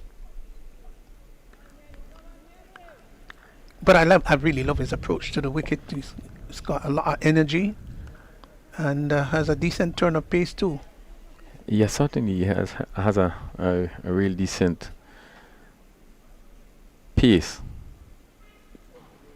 Right, so we're going to look at that, and then wide signal by the umpire. Then we're going to try to see whether we can get it in slow-mo and see what happens. All right, still this maybe just a little bit of cocked movement. It's not bad, it's not pronounced, but I could see why maybe there is this concern.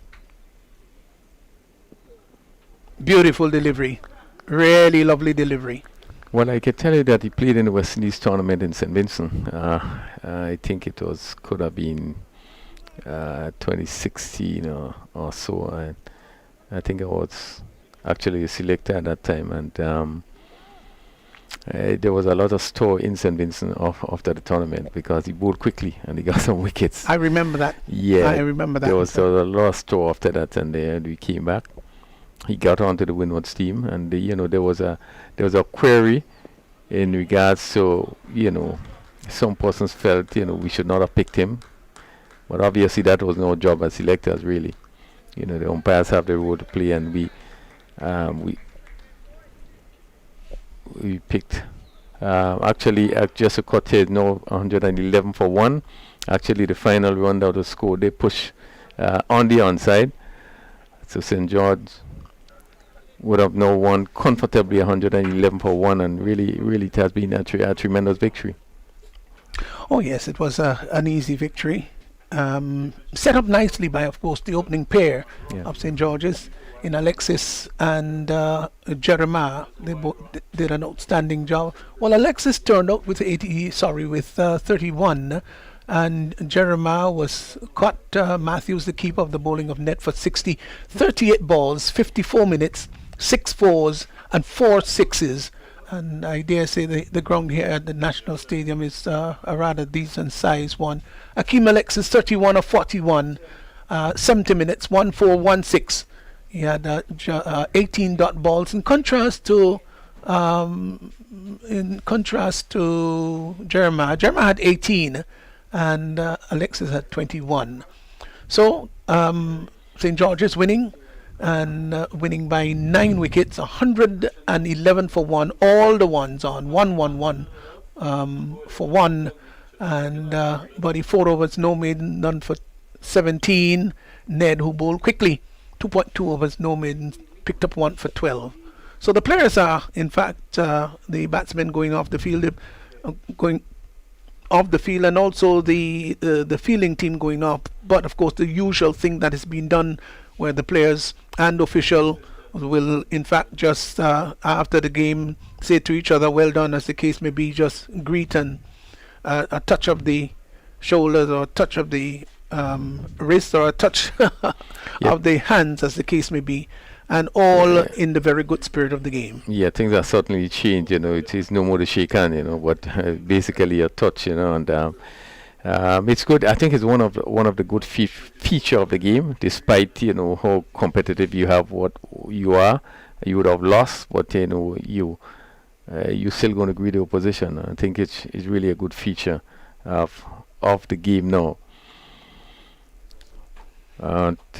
So Kerry Frank is just making sure that everything is set for the post-match ceremony. Of course, the Man of the Match award will go to another person than Johan Jeremiah.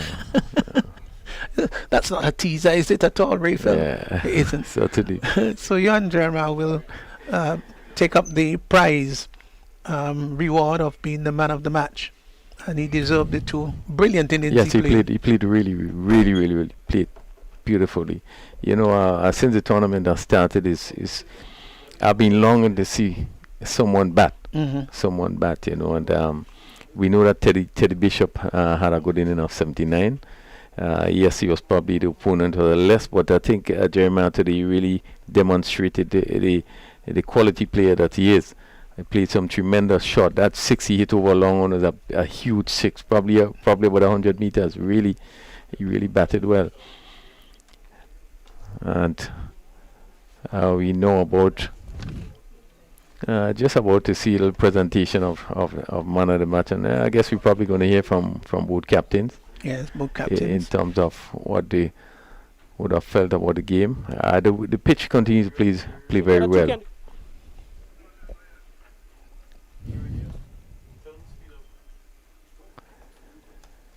Yeah, just putting things in place. Just about to see in terms of the quality of the pitch that we have there. Yes. Still today being the second day we are using the same pitch. Which does still have a little tinge of green in it and played very well. Shot making have been so good. We now turn over to Kerry who is now going to do that presentation to the man of the match. So over to you, Kerry. Welcome to the poach-match ceremony here from match number 7, St. George's versus St. Andrew. It certainly was a top encounter by St. George's, and we now have some presentations. We have some presentations backlog, so we're going to do the presentation for the player of the match from match 1. That is Teddy Bishop for his 79 versus St. John. Teddy Bishop 79 to date is the high score of the tournament. He had the first 50 of the tournament, and we witnessed the second one today. Teddy Bishop, player of the match, St. John's. Congratulations, Teddy. As we welcome the player of the match from the second St. Andrew victory, that was the captain of St. Andrew, Daniel McDonald.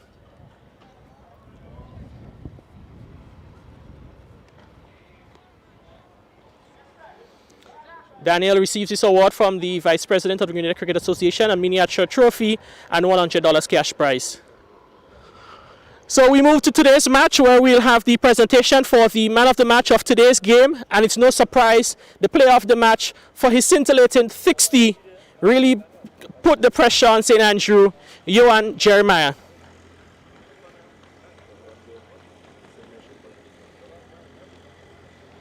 All right, so we're going to have a few words with Johan. Johan, you had a few stats in the tournament, but today you certainly made that stat count. In the first game, we just trying to, get bat and ball. Then today, yesterday I played. I got a start, but didn't carry on. But today, I decided to take my time and to back myself. It's always about trusting the process.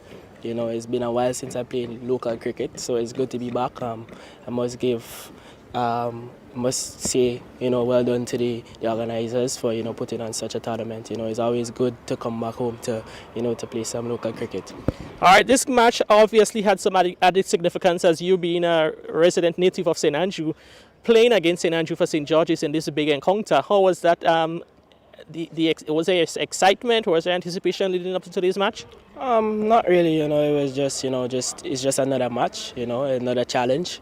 So it's just for me to go there and back my skills. It's always good to play against your past home team. I think that was an advantage for me. Being able to play with some of the guys before. So it was just a next challenge, and I just came here today and I just did and trust the process. Johan Jeremiah is now the leading run scorer in the tournament. What can we expect from Johan in the remaining matches?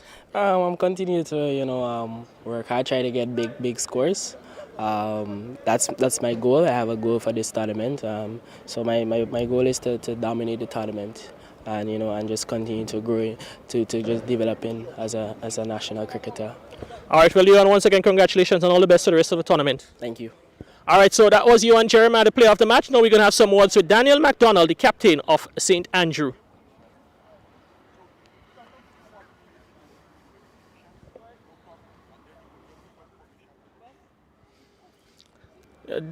Daniel, first of all, 110 was certainly not enough to defend on what turned out to be a very good wicket. Yeah, well, first of all, I'll say congrats to St. George's, played a better game today.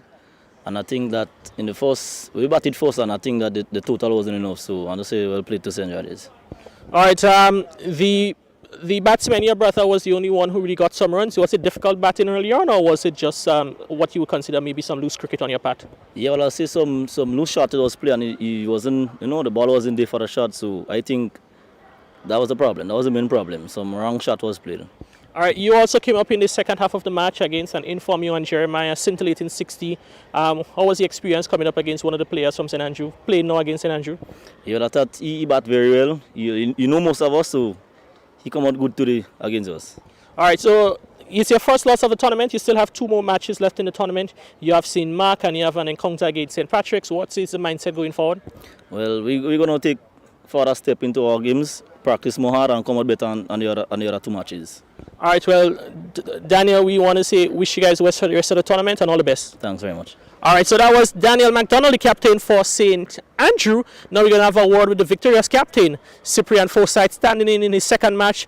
Cyprian, everything seems to have went well for you guys today. Yeah, we had our plans and we executed quite perfectly. First up with the ball, we stuck to our plans and we restricted them to 110, which was really good. I think the bowlers, they did quite well, particularly in the power play. Getting 3 quick wickets was an excellent performance. Yeah, you talk about the bowlers, but it must be noted that you seem to have a very well-rounded and all-rounded bowling unit. It's not really up to 1 or 2 bowlers. You see, for example, today, Richard Daniel, he came in yesterday, he played today, picked up 2 important wickets. It must feel confident that you have so many options you can call from. Yeah, it makes the job much easier when you have so many options. It's a well-balanced team. We have pacers who can bowl a new ball up front as well as come back in the death, as well as the spinners doing a good job on both days. It's a really comfortable feeling. Having to lead this team is a great bunch of guys and the spirit is good. All right, you and Jeremiah, you watch most of it from the position of the bench. His innings certainly has scintillated, not one of the best of the tournament, would you say? Yeah, definitely. Yuan is a great talent and he certainly showed that today, the way he stroked the ball, and he had excellent support from Akim Alexis at the top, so it was really good going. All right. Yep, there's been 2 partnerships in the opening partnerships with which goes over 50, 78 in the first game and 99 today. So it must feel good as a batting unit. Your opening batsmen are able to get you off to good starts. Yeah. When the opening pair starts like that, it makes things easier for the guys coming at the back. Guys can play more freely. When you get a sort of start, it really sets up the innings nicely. St. George's 3-3. St. George is the team to beat in this tournament? Every team is a team to beat. T20 cricket, anybody can win at any time. So you can't take this for granted. We can't ease up. We still have to come every game and start all over again and execute in all 3 departments. All right, Cyprian, we want to wish you guys all the best in your match next week against St. Mark and the following weekend against St. Stephen. Yeah, thanks a lot. All right, so that's it from the presentation ceremony. Victoria St. George's, they advance 3-3 in the tournament, and we get set for match number 2, which will begin shortly. Back up to the commentators. Thank you very much, Kerry. And it's interesting that Cyprian, Forsyth, talking about having won 3-3, but not taking that for granted. And in the game of 2020 cricket, you can expect anything to happen, Arifel. So, all in all, it was a good day. And the pitch is being rolled now in preparation for match number 2. The tournament has, in fact, run very smoothly and very well so far. I'm sure that you yourself, being part of the organizing of the tournament, would be pretty pleased. Yeah, very much so. I think we're very satisfied in terms of how the tournament has gone so far.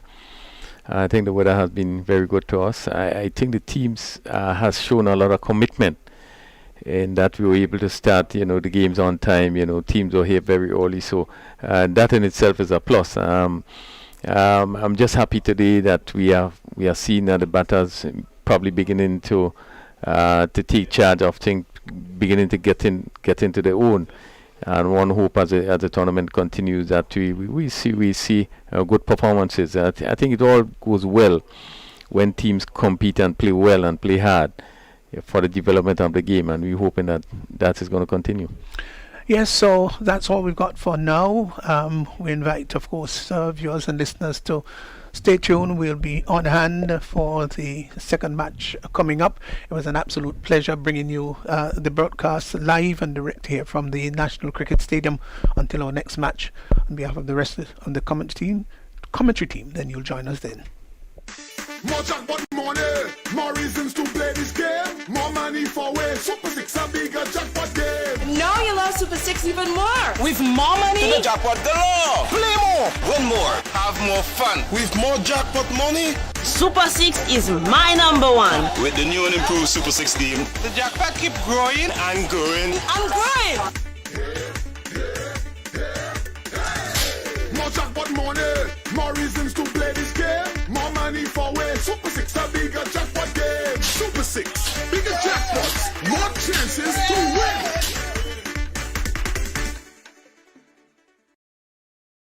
Holy natural spring water is a water for every occasion on the field of sports, at your workplace. Just open the bottle and savor the pure, refreshing taste. Holy natural spring water is produced in Mama Can St. Andrews and is available in all sizes nationwide. To order, telephone 444-7654 or 533-7654. Holy natural spring water, Grenada's purest bottled water.